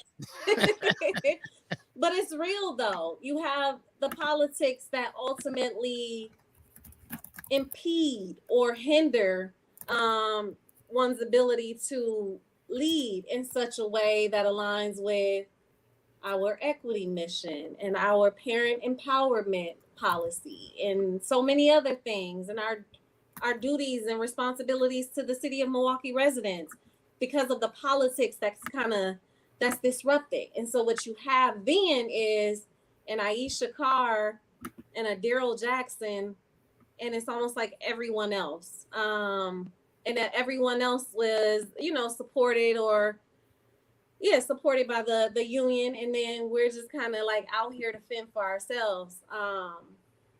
Yeah, that union, and if Erica Hunt is listening, I know she's gonna be mad, but man, that union can be, it can be anti us, like especially if depending on the people who controlling that union, if they friends with certain people, then it's then it's let's get Aisha out of here. Like it becomes that way, right? In a lot of organizations. Crystal Ship, shout out to Hi, Crystal. shout out to one of my favorite educators Sir. and advocates. Okay. Call Now, me. Mama Jenkins, I'm sorry, I'm sorry, Mrs. Williams. I'm so used to saying Mama Jenkins. She said, regardless of what is said, Director Carr, Gerard Randall does not and will not get a pass from me. I can hear her too. I'm trying to put the inflection in my voice. Yeah. He sat on over 64,000, almost 2 years without doing anything for MPS students. She said, if there's others, regardless of race, political party, then we will get on their behinds too. Okay. And I'll say this. I'm not giving a pass. I am pointing out the inequities, and I'm pointing out really the damage that we do to each other when we just run with baseless facts. And this is pushing beyond all of the falsified, fabricated, or agendas that people may have and whatnot. The bottom line is, we have to do our due diligence. We have to be more informed with facts, because we allow these narratives to be created, and then what is said later, oh, we had Black people in positions of power, we had Black vendors, but they did this and they did that, and it's like, is that the complete truth? So all that I'm saying is that, again, and I speak as a board member now, when I say board members, elected officials need to be held accountable. Never is it okay for me to come to your door after 4 years and say, hey, I'm back. I need a signature so I can get back on the ballot and see you for the next 4 years. That's not okay. And we wonder why voter turnout is so low, because of the distrust, because there's been promises that have been unmet. And then there's been these narratives that have been put out here. And instead of elected officials actually educating their constituents and giving them the facts to then make their own informed decisions, we're telling them what to think or how to feel or how to move with certain people. And all that I'm saying is, be informed, ask for the facts, ask for the data, and hold people accountable, the people who are making the decisions. Don't go after attacking teachers. Don't go after attacking the principals when they're doing whatever they're doing because perhaps the lack of overhead. We have to hold our elected officials accountable, because in those cases, would there have been 10 years? That's all I'm saying. I'm not giving passes. I'm not giving passes at all. Okay. I'm just saying, be more informed, pay attention to who is being called out and for what, because of all the things we can call this district out about, we call them out about a contract over 10 years when our chief executive officer is making what, $50,000 or so less than the president of the United States. That salary alone, if this person continues in this role, is going to accumulate to more than that million that we're talking about over 10 years with Mr. Randall. Like, what are we putting our attention into? What are we putting our energy into? I kind of looked at it like a big picture thing, like, okay, these billions of dollars, where's it gone? And so when you start laying detail to where some of it's been spent, like, to me, it's just as egregious for them to waste money on materials and like, you have vacant buildings that you spend an X amount of thousands of dollars on every year to maintain instead of just getting rid of them. And so to me, that's as egregious as wasting $1.5 million over 10 years for Brother Randall. And I did go on a dive, because I do not like to put people out here. We try to do this, y'all. We try to make sure our facts are valuable and valid. So I did look into it, and there was a situation where it was just like you said, no oversight, and his brother was able to just walk away with a check. But I still in turn look at him and say, you knew you was stealing. You knew you was, but you didn't say, hey man, y'all might want to come check on this before I cash this check, man. Because I'm about to go. And you're one man. I don't know what he did though. So in all fairness, I don't know the details of what he did good and what that contract stipulated that he actually fulfilled. So you're right. So I stand a little bit checked on you. Kind of check me right there. It's all good though. I can take it. Vince said if one board member dropped the ball, the entire board should be held accountable. She did, real. I see you laughing. She did do it real nice. Like, people need to stop running around with lies and shit. I'm people that she was talking about. Hey, you gotta be a critical thinker and an independent researcher, man. We all are. Yeah, I guilty as charged because I was sure running with it. They gave him what? Vince said, and if the man is guilty or not guilty, the only question needs to be answered is that the board is responsible. That's what she said. That's what she said. Absolutely the truth.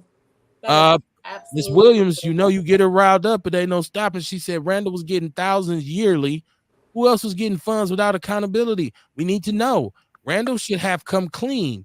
He already lost his contracts and his job as the vice chair of the Republican Party. Now, I will do an open records request and wait 1 year. We disagree on Randall. There we go. Again, I'm not focusing on Randall. I know. Necessarily. I'm focusing on the broader scheme of things. I know the chat room. If I am a board member assigned to that committee, and I've been on that for years, why in the 10th year am I learning that I got company? Yeah, my daughter's at the door. Yeah, I'm like, whose house is that? What you got a date? I'm gonna take a quick break and go get her. Give me a second. No, go ahead. Because I want to respect your time, and I want it because I know she got other stuff to do. So we'll get her back. Kev, I was taking notes as you were speaking earlier, and the notes I took, it says, Kev, you read slow like trainers at orientation. Man, I'm a facilitator. How you get a new job and you go to orientation, they be reading out the book, and it's like they be reading slow because they got to make it last 8 hours. No, you got to read slow because the people who you are orienting can't read. So you have to respect it. They not on your level. So you're right. I'm a facilitator. I do this for a living. Like, I'm for real. Like, I know. I be like, why I scared reading these comments so slow? Want to make sure everybody understands. I think you can't. That's why people like to come on Outlaw Radio. Is we make it so they can digest it. Mike Kimmett, shout out to Mike. Big Mike, holla at me, man. Shout out to Mike Kimmett. He said unscrupulous is absolutely a word. Thank you, my brother, for having my back. Shout out to Mike Kimmett, man. Mike.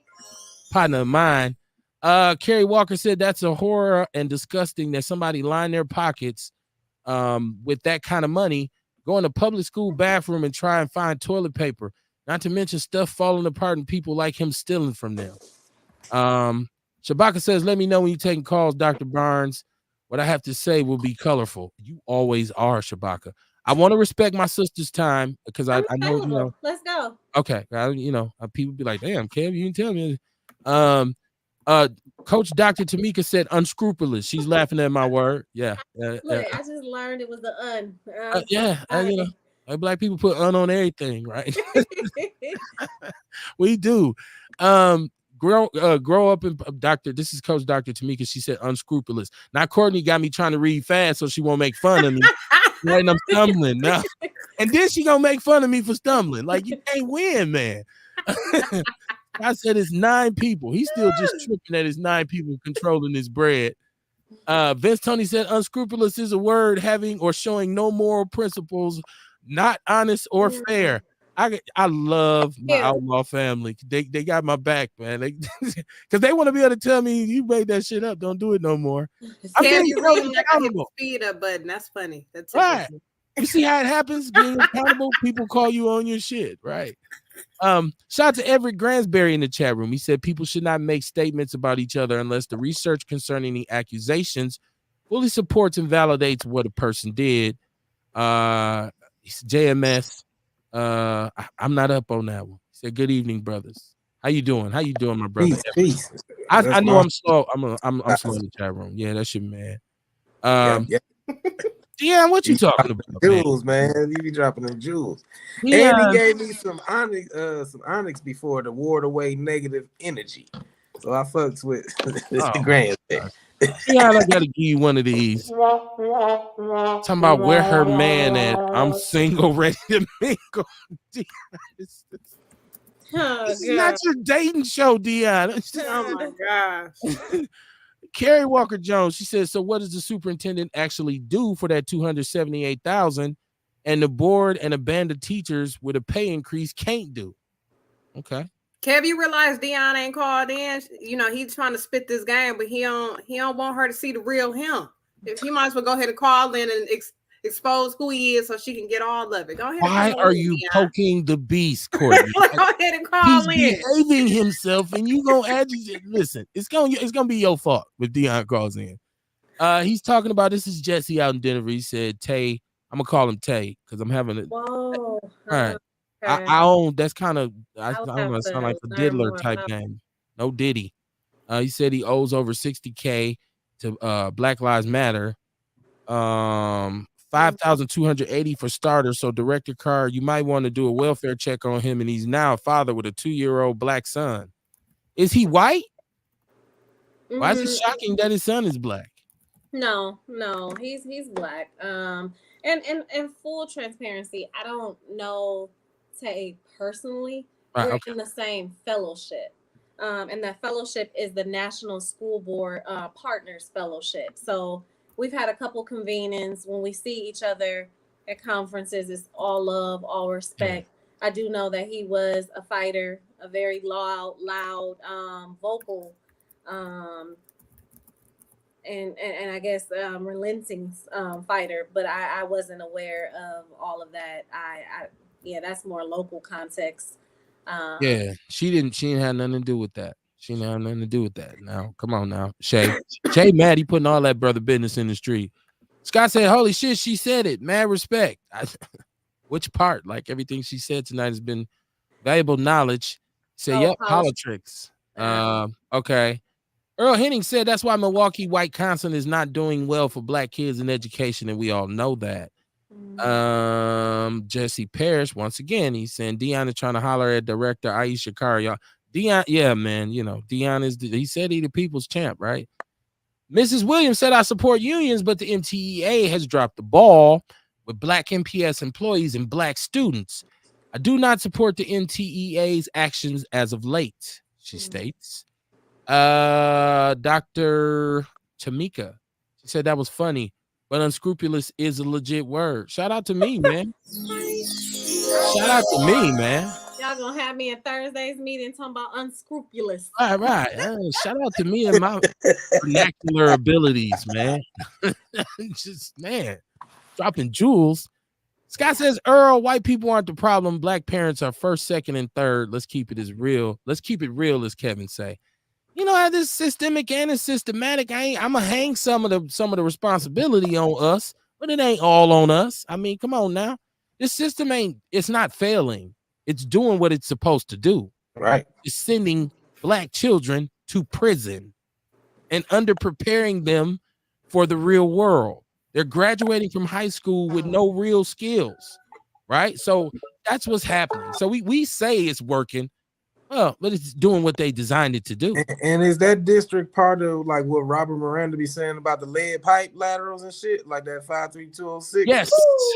Yes. I was at North Division when. So now you fighting that lead poisoning. Yeah, they came in North Division and had that protest. Yep, you're right. Yep. Go ahead. I'm sorry, I cut you off, Rel. Go ahead. Oh no, I was just saying. So now that's a compound issue because now you're dealing with the cognitive issues derived from the lead pipe laterals, and you mix that up with education problems. So and crack. right. Don't ever leave crack out. Right, shit. I'm an 80s baby. We were supposed to be the crack baby until they dispelled that rumor. But crack, 80s babies are grandparents now. So crack babies are grandparents. Yeah. People say that all the nobody smoke crack no more. The hell you preach? Stop it. Oh yeah, crack is still a thing. They still do. And there's still no cracking. No pun intended. Mrs. Williams said we read the report. He should have defended himself. Williams ain't letting up. I'm telling you. She's here. She here for the pressure, man. No. and I think he should have defended himself. I do know that I actually thought, or so I was told, that he actually stepped down from the RNC, whatever the position was there, because of health issues. And I would assume that is one of the reasons why he wasn't as vocal. And then you get to a certain age and it's just like, you don't have time for the politics. Especially when you got the money. Like, why am I dealing with this? I'm 70, 80 up on these games. That part too, yeah. Yeah, I mean, we putting this. I don't even know this brother. I'm saying you got your, like, man, you know what? Enough. I quit. I bet you do. I bet you do quit. Mm-hmm. I'm out of here. I'm taking all the files out the computer with me. Dr. Tamika, she said we're always distracted with the wrong thing. That's how folks infiltrate our community. Oh yeah, we are distracted. Easily distracted. I don't, when it's the truth, I don't know if it's a distraction. If I caught you with your hand in the cookie jar, you got caught with your hand in the cookie jar. Like, it's, you do the crime, you do the time. Ain't no, But I gotta push back, because if your hand been in the cookie jar for 30 plus years, like, well, okay, because that indicates that somebody upstairs might have had getting some of the cookies. You know what I mean? Like, we sharing around here. Like, so now it becomes a conspiracy. I need my foil hat now, because who always getting paid? Let me ask you this question while we got you here. We hear all the time that there's millions of dollars missing. Is there millions of dollars missing that they can't locate? I didn't mean to put you on the spot. I'm just no. Here's what I'm gonna say, because me and Beverly have talked about this. I will not say that any money is missing. Okay. Misallocation, or I call it gross mismanagement. That's the term in our world. Meaning, one budget may look this way, and the next budget may look different, with perhaps more money in this pool than the other pool. Is it missing? I guess you can say it's missing. It's missing from over here. That sound like money missing. But it's allocated in a different pool. When it's missing, we got to be very careful with that one legally. Yeah, right. Legally. Allegedly. I should say. But if something ain't where it's supposed to be and nobody knows where it's at, that means. Yeah, and that's why I say missing, the argument can be made with that, but some people will hear that and it will hear the implication of stolen or embezzled. Yeah. And it's like, because something is missing over here, and I say over here meaning we have a projected budget and then we have an actual budget. Projected is going to be released next month in May. The actual budget won't be solidified until October or so. And then even then we have the Common Council that has to put the final stamp and everybody else. But the bottom line is it may be in this pool and it may be classroom. And then by the time you get to October, classroom may turn into central office classroom, teachers, contracts, buildings, and everything else. Is it missing? Yeah, it's missing from student or classroom entirely. It's there. It's just allocated in ways that are not equitable. And that has been the concern, the equitable or the equity aspect of funding allocation. And by that, it means more money does need to go to the schools with the greatest needs, the students with the greatest needs, but it's not. And so when Beverly speaks on that, and correct me if I'm wrong, which I know she will, but if we're talking about equity and allocation, and if we're talking about, like I hear people say, children in District 4 and other districts, the Black districts have been robbed. That argument can be made because they have the greatest needs. Why don't they receive the most? But do we need a thief? Do we need like somebody who, okay, he the one who stole the money? If it was mismanaged and it was wasted, organizationally, I'm saying this is still bad either way. Like whether it's, dude got caught with some in his pocket or he cleared some money that was wasted for no reason. Like we get back into accountability. I think, and I agree, it all comes back to accountability, because in my opinion, I would argue, this is a term that I learned from individuals in the district. I would argue that it is gross mismanagement, and it really comes down to the vision of our leaders. Like if you know that children in District 4 are reading at a proficiency rate of less than 5%, but children in District 100 are reading at a 50%, common sense will tell you to put more into the schools that have the greatest needs. When we don't do that, I guess for me as a board member, I'm looking at your leadership. I'm looking at your expertise, because how does that not make sense? And then we have a policy, equity, and MPS. And so I go off of that. It's not who or what is my favorite school. It's who needs it the most. We don't do that. And so what it comes down to is accountability. But yeah, I guess some people can say, well, those funds are missing from those children. But if it were never really allocated, it ain't missing. I think It's I a get what you're leadership saying. issue. I think I get what you're saying. You're saying like, okay, the money is somewhere. It just ain't allocated to the schools where it should be allocated to. It's allocated to the schools that's straight, that's good. They got plenty of shit already. So now they getting new lunch menus and items and McDonald's catering and that shit. Or It's unscrupulous. Yes. But that's what you're saying though. Like is happening. So, Cause yeah, see, we say missing because you know from our point of view, you know what I mean. From our point of view, if they ain't being transparent to us, is missing or somebody taking it. And actually, I think that was around the time when I actually met. I believe I met Beverly at that time and a few other community leaders, and it was like, y'all stole these funds and these funds are missing and this, that, and the other. And it's like, oh, whoa, like I ain't got enough protection for this. Like, what do you mean? Yeah. And then you start to dig in it. And I think because of my background as a teacher, I'm able to kind of see through some of the things and get past the actual meaning when people say stolen. Some people feel like children were robbed, and I agree.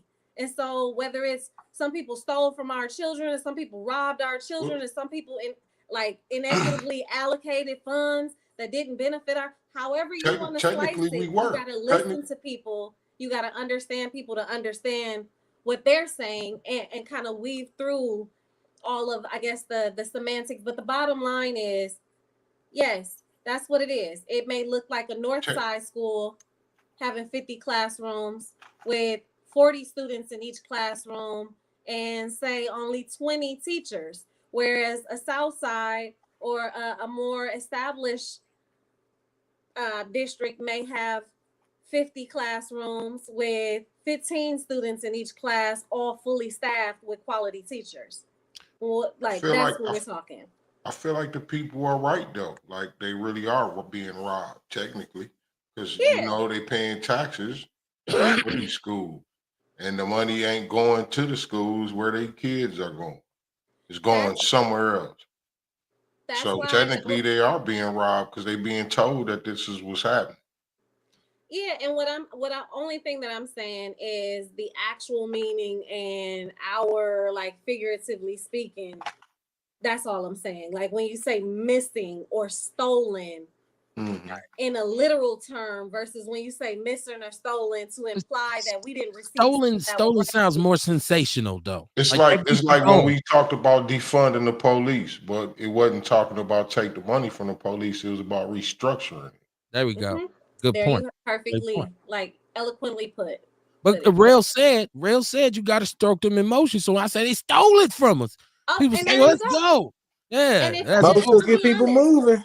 Gotta get them up. In this board capacity, I'd probably be saying the same thing. Like, one of my favorite times is poverty pimping. Like, we pimping, and I know that's inappropriate. No, it's entirely appropriate. It's what it is. For an elected official to say it. Well, you gotta. I think as an elected official, you have to say it. Because we all know there's a lot of poverty pimping going on in the gas stations. The gas stations are poverty pimping. At the meeting on Thursday, then, right? Because that's the reason why. I'm not gonna be there. I'm not gonna even lie. People care was was coming. No, I'm not gonna be there. But I'm saying this. I think we all know that it's there, and if you don't say that as a leader, we say she ain't even keeping it real with us. She's not transparent. But I do understand time and place and occasion. There's a time for you to use that term instead of to come out with both guns blazing at a meeting talking about all your poverty pimps in the crowd. Probably wasn't the right time to say it. But as long as we know you acknowledge it. Earl Henning says, I just wanted you to know that they have pushed uneducated kids out in the streets without telling parents about their kids not having enough to make it in life. Parents should know. This is where I blame the parents, though. You cannot wait until he in 5th grade to figure out whether or not he can read. You have to be, I don't care how good what makes a good public school system is the involvement of the parents. It's a public system. Remember PTA and all that? That was the whole purpose of that, to get the parents involved and in the school, aware of what the kids are studying. And so anytime you got a community that's not proactively parenting, yeah, your school system probably sucks. Let me get the chat room, because I do have a question for you. Once again, I don't run out of questions. Everett Gransberry said, just my stuff. That's what JMS stood for. Crystal Ship is laughing. Let me see. Jesse Parrish, she says it's never a dull moment with our. I know I'm gonna get Shabak in before we go. I just want to make sure I get it. People want to hear from my sister. They want to hear her answer all the questions, and I think it's great to hear it. Like I said, from an insider, as opposed to people who just guessing. You in the barbershop, somebody talking about it. He don't know what the hell he talking about. Laughing at the juice lady. Scott says, Ms. Carr, with your experience, the Obama administration, and now intimate on the local level, should we eliminate the federal education department? You know what? It's interesting that he says that, because someone else was speaking to me a couple days ago about No Child Left Behind and now Race to the Top and all of these other federal initiatives and proposals and policies and so on and so forth. I always tell people I understand the value of Department of Education, and then at times I don't. And I say I do understand it because I understand that it is supposed to be the vehicle that drives systemic changes across the nation. And I think it's a good resource to reference for funding opportunities, to engage in research, to try new transformational things. Like, there's benefits there. But I also will say, as with any form of government, you're always going to feel it on the local and statewide level. And so then the question I guess it brings me back to his question. Should we eliminate it? I personally don't have the right answer. What I will say is, I think there's a lot of changes that should occur at our state level, the Department of Public Instruction. I don't have a yes or a no on the Department of Education. I also am very critical of leadership everywhere, including my own. Okay. I am. Michael Harper, shout out to you. He's in the chat room. He said IEP to PIC. Who them IEPs, boy? Did too many of them. Yep. Lord, I don't know. If I never sat in another IEP meeting again, my life is better. I love IEP meetings. Man, you said you did some too? I was a special education teacher. EBD, most restricted, MRPs, all of that. I love my challenging babies. I love the kids. I didn't enjoy the process, and I felt like we were giving crutches. And I felt like when I get told, like I told you, I'm teaching 5 subjects. When I get told he or she is only expected to succeed at 65% of a regular ed student. But I'm dealing with this kid every day, and I'm learning that if you teach them right and you instruct them properly, they can learn at the same rate. So it was no child left behind, and it was that kind of shit that made me say, I'm not finna be doing this. I'm finna be out of here. We had the AT program where we was passing 8th graders to high school where they could just go to classes in the basement until they passed some tests. They couldn't even participate in high school. It was crazy. I had to get out. I felt bad. I felt professional guilt. He said, LOL, yeah, it's missing in our world. Earl Henning says, somebody said pants. Somebody, I think he means parents, somebody's millions of dollars to do nothing. Oh, paying, I think he meant. Somebody millions of dollars to do nothing is a crime. Mrs. Williams said, hell yes, there are millions of dollars missing. She said, hell yeah, it's missing. I hear her too. Michael Harper said, what does that mean? Where we at, Mike? Let me know what we missing. Were you confused? Not confused, but what you're trying to figure out what it means. They got your director, and yes, he was a fighter and activist. That is correct. I worked with him on several social issues in Denver and advocated for him when he was unhoused. Yeah, I'm mad and saying too much. I'ma stop. There you go. Well, we didn't know he was unhoused, right? Kerry What? Walker Jones said it's missing. I think we got a whole new catchphrase now. We ain't gonna say stole no more. We all gonna say it's missing. My car missing. It's missing from those who need it the most. Right. And again, I was only saying literal terms and figurative terms. But when we're talking, I know what people mean. The Right. other thing, to speak to the point you said, about special education, what I loved about IEP meetings is the opportunity to educate parents about special education law and to create a safe or comfortable space for them to be vulnerable and actually sit through hearing about, their child's disabilities, but also learning of ways that teachers and the school community can work together to meet their child's needs. That was the beautiful thing about IEP. Yeah, but if you don't come to parent teacher conferences, right? I'm just gonna go ahead and be real right here. Mhm. And I dealt with parents who wouldn't come to parent teacher conferences. And the only reason they came to the IEP meeting was so that the SSI check wouldn't get stopped. And they had to, because there was some legalities involved. You needed signatures and things of this nature. And so when just talking with the parents, in those instances where the parent was really involved, saying, no, hold on, and really trying to figure out what was going on was cool. But a lot of times it's just people sitting back like, I don't know what's wrong with him. I don't know why she do that. I don't know. And they just sign off. And I'm like, you just let them put all kinds of labels on your child. And I just felt like we was sending them up the river. I'm sorry. I just felt like the accountability wasn't stolen. It was missing.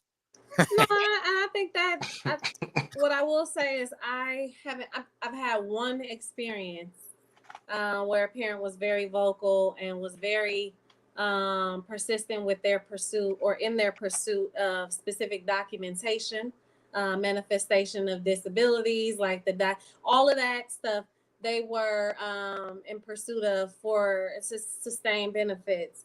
My overall experience has been with individuals who were ashamed to even be in a space because they felt like they did something wrong and their child like had a learning disability because of that. I dealt with a lot of parent guilt.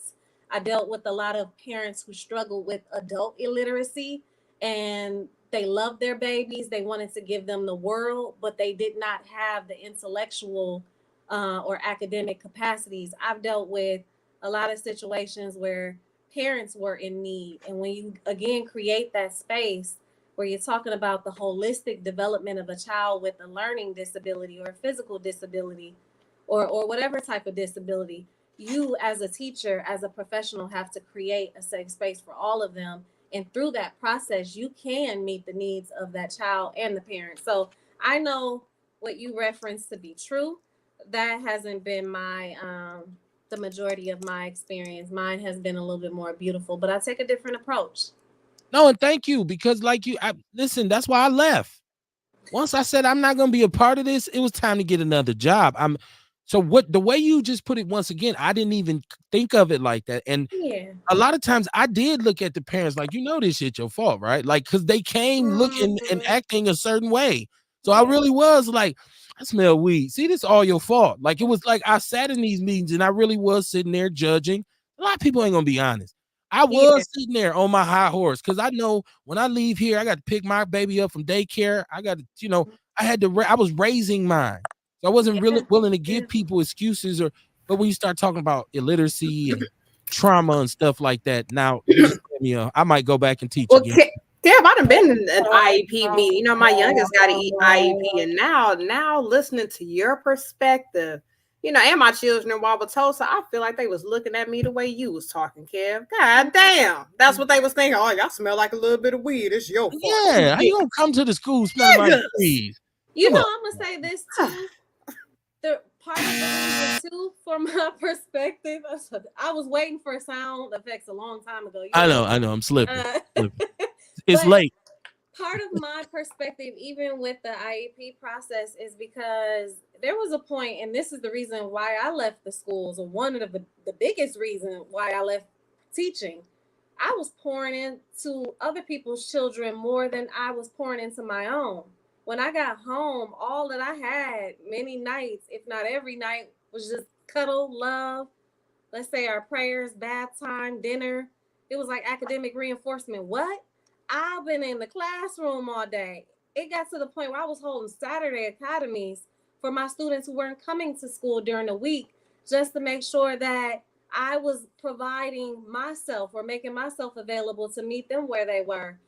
It was a reminder in my memory today, and I'll share this on my Facebook, of a house that I went to when it was a student who was falling asleep in my class and constantly coming to class late and with dirty clothing. And it's like I pulled up to his house and it looked like an abandoned home. So I say all of this to say my daughter suffered because I was pouring into other people. So some people will look at me and be like, oh, she missed parent teacher conference, or she falling asleep at this meeting, or she late, or she come in with a bonnet. And it's like, it's real. Does that make me any less of a woman or less of a parent?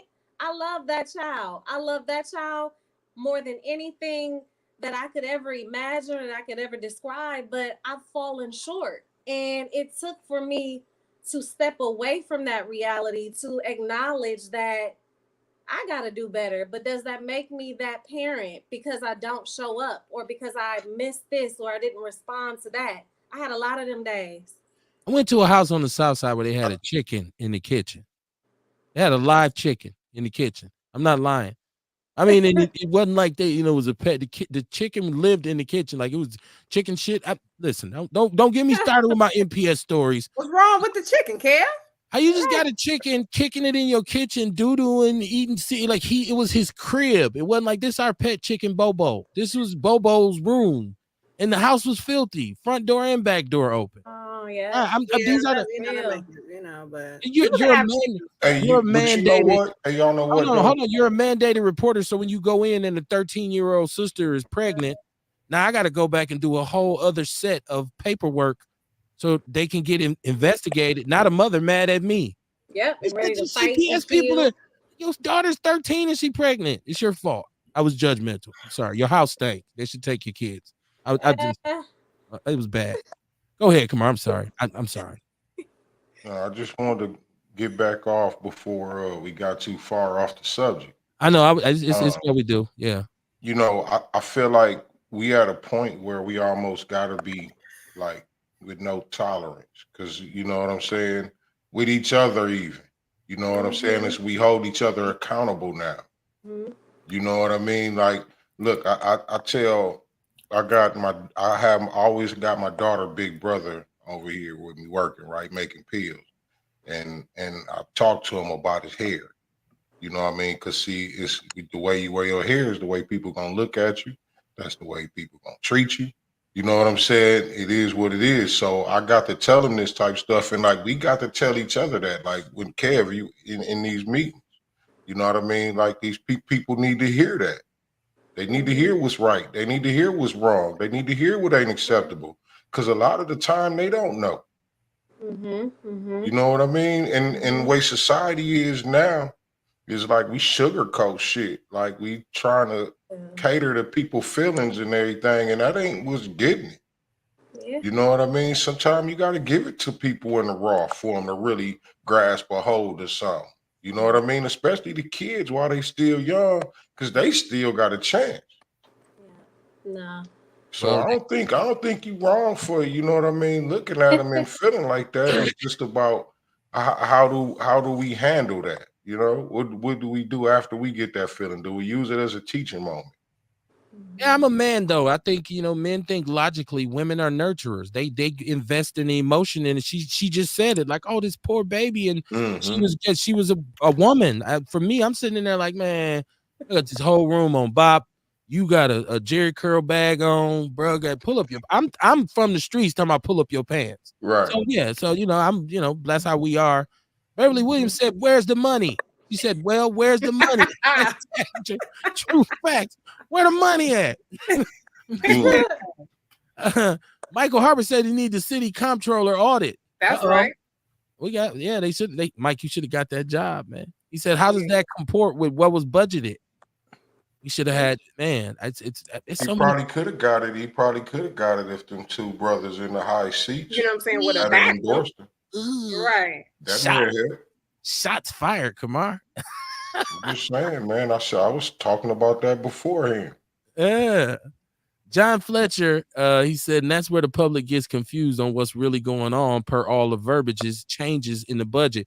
And that's what I was saying. Like, I didn't, when my sister was explaining it, kind of like the intricacies of it, a lot of people shut off. They can't, Oh yeah. they stop listening. So they're like, now you're making excuses. I don't want to hear that. It's money missing. It was stolen.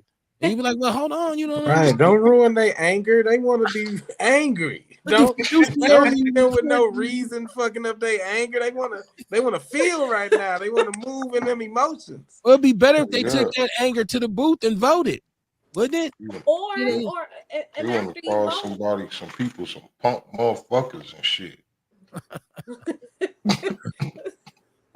Go ahead, my sister, because I'm gonna let you get the last word too, because I want you to be able to close us out. We ticking towards that time.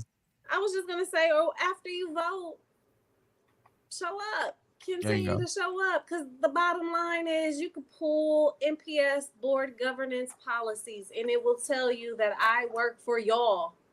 Right. Okay. I don't work for the superintendent. I don't work for MPS. I work for the citizens of Milwaukee. And so you elect me in, you need to stay the course with me too.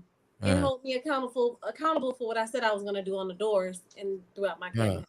Watch me. I skip some shit. You better check. Kevin, did you do this? Oh, I forgot. He said tinfoil Khufu, Kev. That was in my when I said tinfoil hat. Mrs. Williams says, as taxpayers, we go by the budgets, audits, and reports. Bunk gross mismanagement in layman's term. It's gone. Y'all got her church cussing. Bunk that. She church cussing. I think there's truth in that. Like, after an annual year, money is gone. You spend it. The question is how you're spending. Okay. That's the big question. Mm-hmm. That's what we keep saying. How is it being spent? That was a lot of people problem with the referendum. Like, okay, we want to give money, but what y'all gonna do with it? Absolutely. Like, why would we just give it away? Michael Harper said board provides oversight and it should act as a fiduciary. Yeah. Mrs. Williams said absolutely unscrupulous. Yeah. Earl Henning said a way to steal the money right off from under your nose and everybody still have a job. Michael Harper says, who's semantic? Who's semantic? I wish we could catch up. I know I'm behind and then people let them talk, and then I gotta just stop listening to people and just do this shit the way I do it. Excuse me. Carrie Walker says, where there's messiness, there's always individual gain. When people are trying to steal money, it always looks like it's just mismanagement, but somewhere down the line, that deficit will appear. Well, look at our county pension. Some people did that legally, robbed the bank, still robbing the bank. Any public official you talk to about money in this city or this county, they say, well, we got to look at the pension. But the pension been raping us for years. That's what they always say. It's either COVID or the pension. I don't know who it is. My brother Everett Gransberry said in budget planning money, it's often earmarked for certain things, but will be allocated to cover other things. In addition, it is fiscally sound to keep reserve funds to support unforeseen circumstances. The problem arises when the true needs are being overlooked. Now, we all agree that's shameful. Absolutely. Yes, absolutely. Thank you for putting that in that way. Shout out to my brother, Everett Gransberry. Tiarsha Arthur says, sounds like she's saying that money was overprojected. And when the budget came out, it showed the exact number. And they actually put the money in a different budget that went to schools that was actually doing good. So in reality, it wasn't actually stolen. Lord have mercy. I'm dizzy. That was somehow, some way, but still missing. Miss Williams said, according to Matt Chasen, he told a newspaper that Northside schools were underfunded for teaching staff by millions from 2021 until this school year. His comments have not been retracted to this date. Our group has all intentions to request an investigation. Yeah. Is that something you're aware of, my sister? She's referencing an article. Yeah, it's the same thing that I've been saying. However we slice it, whether it's detailed or not, when I speak about District 4 not receiving the resources, the funding, it's all the same. We're saying it in different ways, but it's all the same. My district has the highest teacher vacancy rate. And what that means is, I'll say this, my district has the highest teacher vacancy rate, But when a study of vacancy analysis was done and presented last year, it showed that if you add all of the teachers and divide them by the total number of students, it was a 15-to-1 student teacher ratio. And so when I showed that information during the town halls where I was presenting the actual data, I showed people that, and they said, well, we don't have an issue with teachers. And I said, cha-ching. What we have is an issue with allocating the resources to where they need to be. Because if we have a 15-to-1 student teacher ratio, but when I go to my schools, I have a classroom of 30 something students with no teacher or with one teacher, or but other vacancies throughout the building, that's problematic. And so where are we placing those teachers? So again, when people say missing, I understand what they mean. It's not literally like missing, but I guess it is missing. Shoot, I quit. Right, I know. I don't know how to put it because I don't want to suggest or imply that they're Totally understand. Totally Well, understand. it's missing from where the public think it is. Or it's missing from where it should be. Right. Yeah. I love how technically it's missing. In the public, from the public's perspective, is missing. But when you say things like stolen or embezzled, that's a different type of missing. Do you understand what I'm saying? Yeah. When you say that, now you're talking about criminal. I love the fact that we had a 30-minute discussion about the word missing. I love it. So, Bach, I meant to get your call because I'm about to open these lines up before we get out of here. He said good night. I know you were trying to call, but I wanted this sister to be heard. Our people keep saying, "Yeah, shut up and let her talk." So I'm been doing my best to let her talk. So I don't know what y'all want from me. Mrs. Williams said, yes, we should eliminate the federal education department because they do nothing to respond to complaints. Okay. I agree with that one. Earl Henning said, when you keep pushing out uneducated kids, some data become educated parents. I don't know about that one. Am I the only one who missed that one? Shout out to you, Eddie. He said, I think NK stands for no kidding, but welcome to the show, my brother. Thank you for tuning in. Okay. He says when you keep pushing out uneducated kids, they become uneducated parents in the future. Oh, yeah. Yeah, she just spoke to that. Yes. Let me see what we got here. Dr. Tamika says our parents most definitely need to get involved. Absolutely. Erica says I'm still waiting on MPS to reply to my complaints about a teacher at my child MPS school. Okay. Oh, wait, what school? All right. Well, yeah. Now we got to do part 2. Information. We got to do part 2, right? Like ask Aisha. We have a segment. Scott said, Miss Carr in your district should MPS, for lack of a better phrase, leave behind in order to focus teachers' time and hard-fought energy and taxpayer dollars on the children and the parents that want to learn and be there. Is it time to move on? Was he giving up on people? I don't know if that I understood it yeah. So what he's saying is, should MPS just say, okay, we ain't worried about the kids that ain't doing well. We're going to put all our resources in the kids that are working hard and the parents that are present. God, no, absolutely no. Like you can't write kids off. I think that's why there has to be different leadership that understand the needs. Because I'm gonna say this, if I were and I said this earlier actually, if I were a superintendent and I had about $800 million in COVID funds or ESSER funds, and I had a referendum that had just passed for $87 million, and I know that my students are not performing in the core academic subject areas, reading and math, I would have invested heavily in math and reading specialists, interventionists.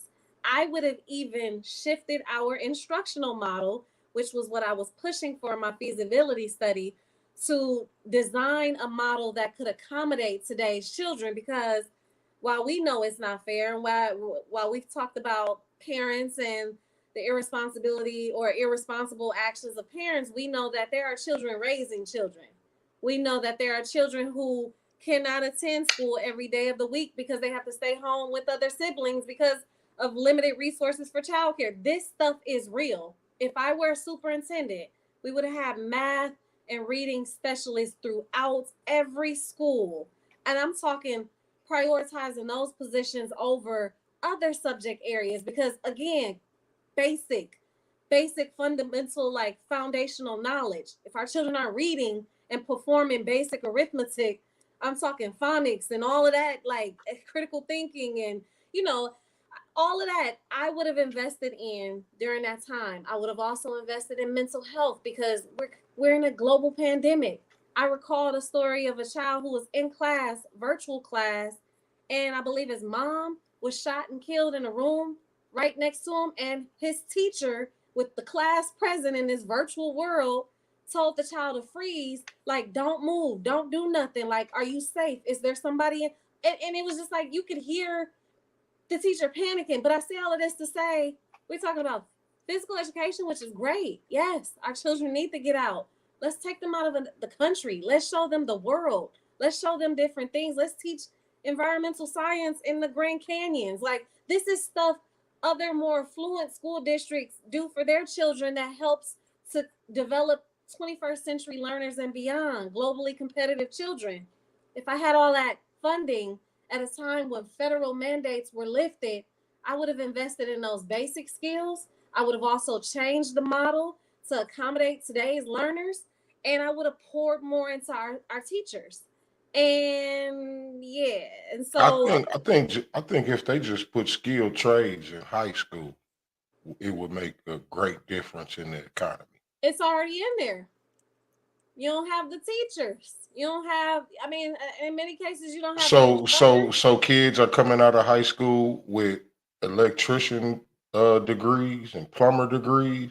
I'm not going to say Well, that's every what I'm child. saying. What I'm saying is every MPS student has the opportunity to Well, do all of that. Here's what I'm going to take you back to. We can talk about that as a solution. But again, if you don't have basic reading and math skills, how do you advance as an electrician or a plumber or a welder or anything? Like, we got to go back to the beginning, because a lot of our children are fluent readers. They can look at a sentence and read, but when you tell them to paraphrase or comprehend what they read, or even ruler sticks, I can add 4 plus 4, or I could tell you what 1/2 of something is, but when you pull out a ruler stick or a yardstick, am I able to read this? That's an easy solution. And yes, we What need grade that. students are we talking about? Because I'm imagining students when they graduating out of high school, they should be able to know. They should be doing basic reading and basic math to the point where they could learn stuff like that. That's all I'm saying. Oh, yeah. I'm just saying, you know what I mean? As many of our kids that graduate, if we can get skilled trades where they can get out of school and have their degree ready to work, ready to get right at it, you know what I'm saying? I think that would help a lot. That's all I'm saying. You know what I mean? I agree. Well, I agree. We need more options. Like, it's a lot of, like, I talk to a lot of kids now and they feel like the stuff that's in school, they ain't gonna get nothing out of in the rest of their life, or they ain't gonna be able to use the rest of their life. So why not teach them something that they can benefit from? You know what I mean? Stop wasting time on the shit that they ain't gonna live off of, but put something in there that's gonna get them to eat. I mean, that might hold their attention a little better. I will say this. We do have programs. We have dual certification programs. We have the Promise program. We have trades in a lot of schools. I support that 1000%. I will also say this. One of the things, and I think this is the point that you're actually speaking against, one of the things that I recognize, so I don't know if you're aware, but I'll let everyone know. Every MPS student now can earn their CNA, CBRF training certification, and even engage in work during their high school studies. Like, they can get the certification for free, and then they can go off and start to develop their practical skills. That's the same that applies with our trades and other like specialty programs that MPS offers a wealth of opportunities, and a lot of people don't know that it exists. Right. The other thing I will say is this. What we have to stop doing, and this is why I like to think and just have fun with my imagination. I know you're saying, like, let's be real, let's bring it back down to earth.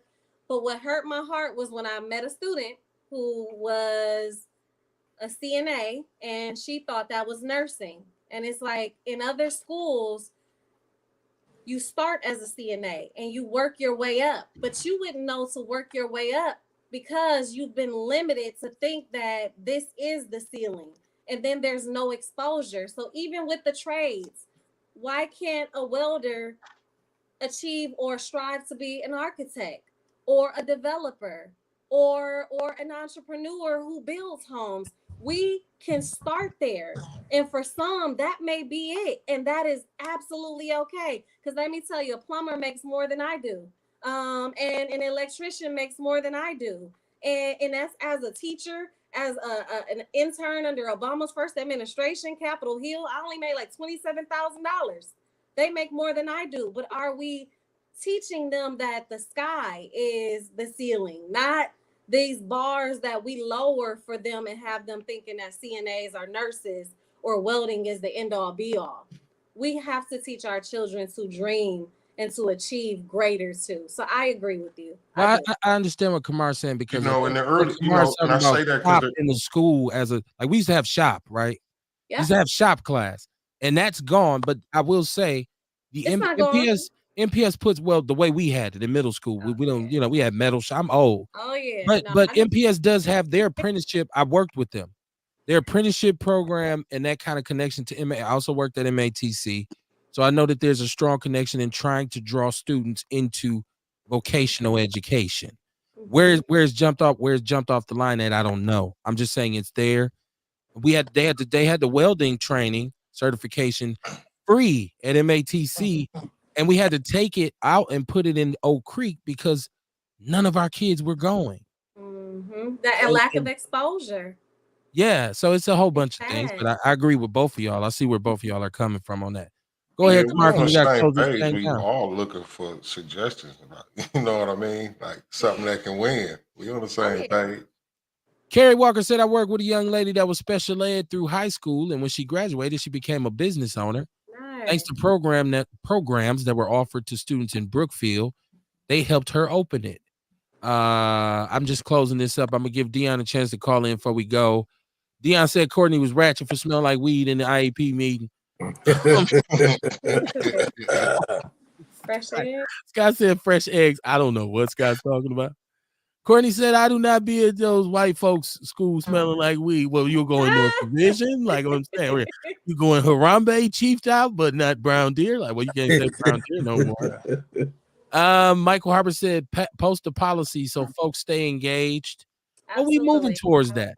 You know, if we show more interest in this kind of stuff than we do about Beyonce new country album, or you know, who got bars, Kendrick Lamar or Drake. Like, a lot of us, we ain't gonna get half the views somebody coming in here talking about the bad bitty and all that shit and the Ninja Turtle. They going to kill us in the numbers.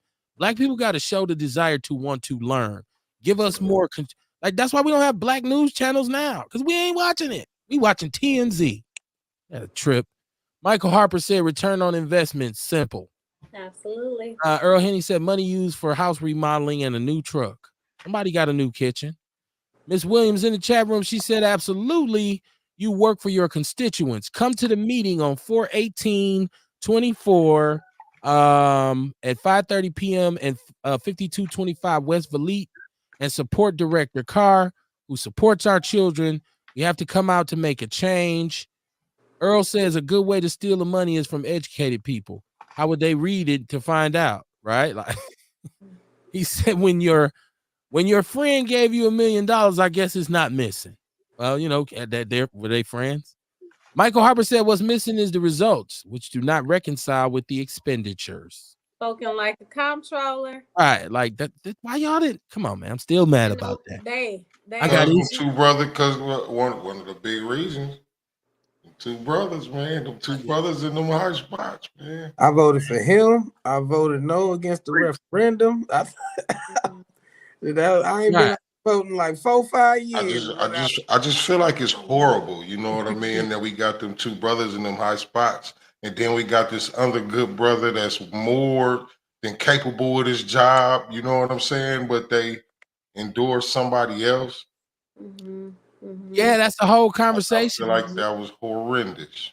Damage was done. You know what I mean? Like, hey, Kev, now we talking about voting.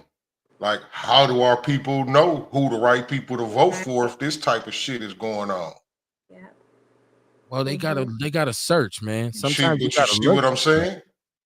Like, You how gotta look. do we vote for the right people if we got our leaders telling us the wrong people to vote for? Right. I got you. Yes. Yeah. I mean, yeah. That's a whole nother problem. That's some more shit to unpack, right? Right. Perfectly put. Perfectly put. Erica Hunt said, I like her conversation, Kevin. Thank Kerry Walker said mental health definitely need to be addressed in our school system. Absolutely. I'm definitely Erica trying Hunt to get said, in there to teach emotional intelligence and the benefits of shadow work. said they can't take a class that doesn't have a teacher. Well, a teacher can't teach an empty class either because they truant. We got to get the students. I keep hearing people say we ain't got the teachers. We ain't got the students. It's 40% just not even in school. It's true, a 40% truancy rate. That's an accurate statistic, I think. Scott says, Kamar, they don't have the literacy for the skill training. Earl says, start teaching the trades in preschool. Put a saw in that little boy hand. Yeah. Well, you know, I know a lot of black kids that graduate out of high school with more than enough literacy, you know what I'm saying, to be able to be an electrician or a plumber or something. So shut the fuck up, Scott. Whoa. First F-bomb of the night. Whoa. Goes to Kamar Carter. TR said, I like Bradley Tech trade classes. Kamar, 11% of your kids coming out of MPS have the ability to comprehend the trades. That's the biggest problem. That's why I asked the question about I beg to differ, Scott. How many of our kids do you know? Where is this data coming from? Hold on, Scott. You tell us how many of our kids that you know that's graduate. Where you get the data? While you talking this shit, you know what I mean? Nobody knows of these statistics, man. Who knows that they're even real?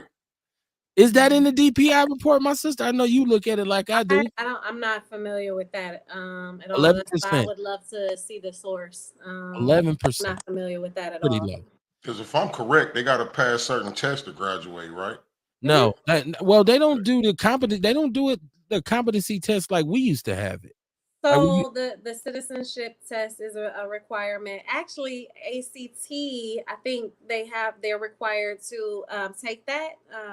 Well, but most schools don't look at test scores now because I just went through this process with my son, and the schools he applied for didn't even care about the ACT or the SAT. You talking about colleges? Yeah, they said no. They said we don't even look at the scores. So I was like, son, you going to college? I ain't talking about to go to college. I'm talking about to graduate. Oh, okay. Yeah. Okay. Like they do something to make sure that you're competent enough to graduate, right? Like I ain't seen no dummies coming out of school that couldn't read and write still. I'm sure it is, but I just ain't seen none. So I'm saying that number's got to be very small. I'm gonna say it's larger than it should be because I work with adjudicated teenage felons at St. Charles through Wraparound Milwaukee, and I also worked at MATC in the capacity of getting the MPS kids who couldn't get a high school diploma. They had to go through the adult college, so the Emerging Scholars Program, and I had to do equivalency tests. And when they came into to MATC, their scores was bad. A lot of them. It's a lot of them. Like I had 70, 80 kids a clip down there, Kamar. Just for the sake of the truth. He said there are political influence within our culture that contradict common sense. Scott says, right. He said he got it out the DPI report. We'll go check it out. Okay. And Earl said that data coming from Scott's bedroom, him and his wife talking. Kerry Walker Jones said comprehension is not the problem. Having their needs met is. Listen, y'all, I got Dion on the phone. He about to close this out. The people's champ, you in the building. What's popping, man? Oh man, I'm just sitting back listening and enjoying the show, looking at the pretty young lady on there. I remember she was on a radio station a couple of weeks ago though too. And I got to look at her on YouTube. But there's a lot of things that people gotta understand. First and foremost, we gotta look at, because I work at a school. I work in I'm a food assistant at a school. And the kids there, man, but it's not the kids' fault. I can't really blame the behavior on the kids. The kids are emulating what they see at home. Not only that, with the kids emulating what they see at home, a lot of these kids are substance abuse children as well. And then I was talking to one of the teachers one day, and I asked her because she seemed really down. And I was like, did you want to be a mom? Some people didn't want to have children. So you bring a child into this world that you technically wasn't emotionally, mentally, physically, financially, everything prepared for, and then you trying to raise them and raise them as functional as you can when you're not functional. You know what I'm saying? This even like, not to try to throw shots at her, but I don't know. Maybe she will say, maybe she won't. But just look at what Courtney was like. She went to school, her child's school smelling like weed. Well, when you was pregnant, you stopped using weed and all that. But a lot of times people will be like, oh, that weed ain't gonna bother them. And then even with the dad, I didn't know how important the dad was, as far as with that, using drugs and stuff like that. So now we bringing these kids into this world that are substance abuse kids. We ain't even got to talk about the crack babies no more because that was a myth. But some of those drugs like alcohol, weed, cigarettes, even certain foods that we eat, the lead in the water, the pipelines, have an effect on these kids' behavior. Then you send these kids to school, and I see them every day. The principal got upset with me today because, I didn't take nothing wrong with because I know the student is bad, but he come through the line. We tell him you already got a ketchup and a mustard. He want to act ugly and want more ketchup and mustard. You understand what I'm saying? So I'm like, he already got a ketchup and mustard. She got mad, was like, either you going to deal with him or let me handle this. Go ahead, you deal with it, though. You understand what I'm saying? But I see the kids every day. Some of them come to school. I be like, why your face ain't washed? I'm talking about, like, this cakes of snot up their nose, almost make you want to throw up looking at them. And then in a sense, you feel so sorry for them because I remember when I was a child, and thank God that I had some type of structure growing up with my grandmother and my grandfather. I'm a product of CPS, but, that's neither here nor there. But, I just sit back and look. So some of the things that, that's going on in the Milwaukee Public School ain't no fault of the children. Some of those is like you guys say, is our fault, the community, the parents, and things like that. So we can't necessarily be so hard on the kids and hold them at fault. And I ain't going to, hold you up too much longer. You know what I'm saying? I'll let you go. I love the show as always. Kev, you already know. I thought you was going to slap some on the grill yesterday, but I was on my way out of town. You know what I'm saying? But you're going to slap some on the grill, and, man, we come over there and sit around and kick it, man, and chop it up, man. I definitely enjoy politicking with you. You know what I'm saying? You make my day, man. I love that, man. Bull, you stay strong. Courtney, I hope you don't go nowhere else smelling like weed. Real, you keep doing a good job, man. And Miss Aisha Carr, I hope everything turns out well for you, my sister. And maybe one day I'll meet you and have a chance to put some of this charisma on. You understand? Well, you guys have a good night. All right. All right. The people's champ has spoken, right? Oh, He had to put his bid in. He had to shoot his shot. He said, I can't let the moment. My sister, worst come to worst, what can we do to support you? If they do go with this fraudulent, trumped up charges in the kangaroo court, what can we do to support you? I would say show up to the extent that you can, and encourage everyone that any and everyone that to show up Thursday. I think that's going to be all telling. And I'll be honest, I'm willing at this point to fight as long as or as hard as those around me. I feel like my fight has kind of exceeded others, and it's tiring. And I don't want to be selfish. And I also want to just pay homage to Beverly and Sheila and Dr. Johnson and Pam and so many other amazing Black women that have, I'll say this and figuratively speaking, no, I'm not going to say that. They've stood 10 toes down and have held me accountable, but in love. And they've taught me along the way. And so I want to see more of that. I'm willing to take it as far as we are, because my fight is for us. So if people are able to show up Thursday, and join those who's been showing up, I would appreciate that. And I think that's going to send a message to people who believe that we don't care about our kids and that we don't care about our city. I'm gonna whatever we can do to support you, all the groups I'm in, all of the the people that I know that are to fight this fight with you. And like I say, you have to come back. Even if they let you go, because like I said, we want to know what you're doing next, because I believe we need to put people who look like us, who have our best interests at heart, in power, in positions of power and influence. I really believe that. Kamar, what you got coming up this week? You got House of Vitality. I know you got your event coming up. What you got until Wednesday? Yeah, man. I think I'm gonna do third Thursday this week. I'm gonna go hang out up there with the Chamber of Commerce Thursday. Other than that, I'll be at the House of Vitality at the Sherman Phoenix all week. All week. And be looking out for them commercials Wednesday, man. We got commercials going for the Wellness Our Way event, May 4th. We got Rail in the building. We got Courtney in the building. We got Kev in the building. I mean, I don't know. Am we I all gonna be doing there? our I didn't hear things my name. respectively. You know what I'm saying? So y'all make sure y'all come on out, man, and see what we do. Watch us do what we do. You know what I'm talking about? I didn't hear my name on the commercial, so I don't know if I'm gonna be there. I don't know. We gotta talk.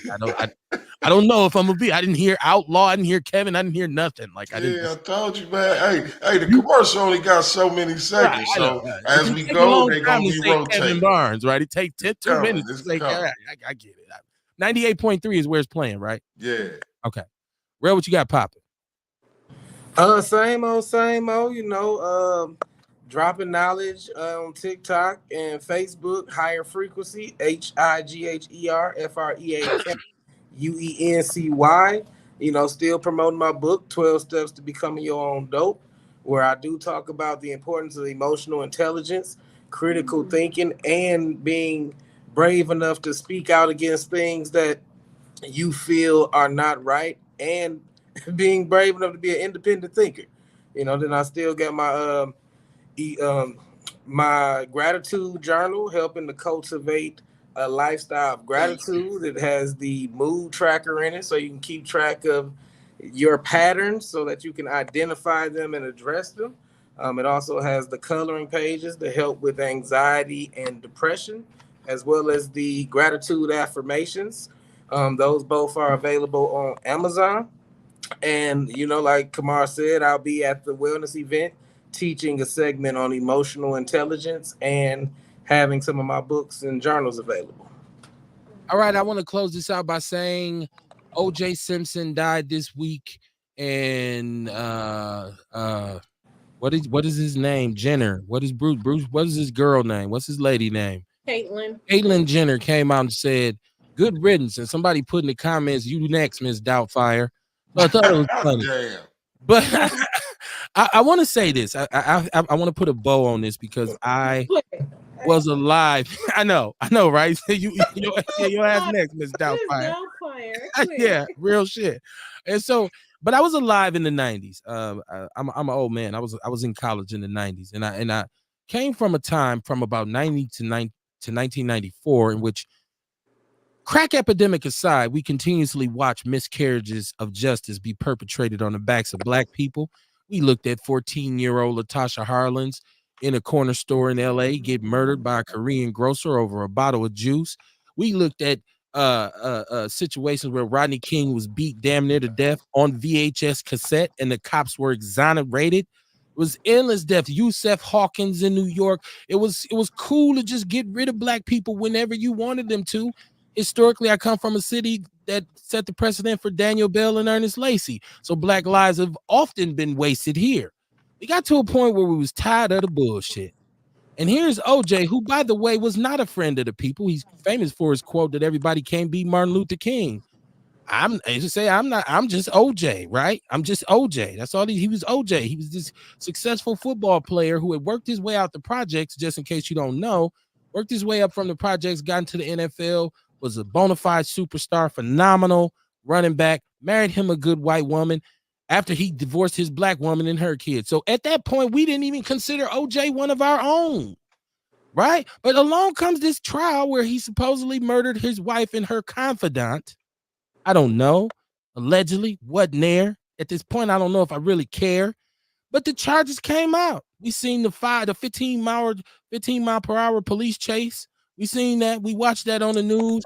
This trial was sensationalized. A great Black attorney by the name of Johnny Cochran, who most people don't know, was a civil rights lawyer who fought LA tooth and nail for 20 years before this happened. Go and check it out. He was the lawyer who said the most critical thing, which is if it does not fit, you cannot acquit, right? Because your job as a jury is to provide a verdict based on straight conviction, knowledge, and awareness. There can be no doubt. Yeah, I've been on jury duty before. There should be no doubt. There was doubt. You had a very racist cop in Mark Furman who was an admitted bigot involved in this. He was complicit. And don't get me started about Chris Darden and Marsha, whatever her name was. She had a mole on her mouth. What was her name? Marsha Clark. Marsha Mole Mouth. All right. I was in North Dakota, mind you, in North Dakota when they announced the verdict. We cheered. It's the only time in my life I ever did the butterfly. I did it. Tootsie Roll. I did it in front of white people. They were upset. They were upset. But you know what we was? We was fed up.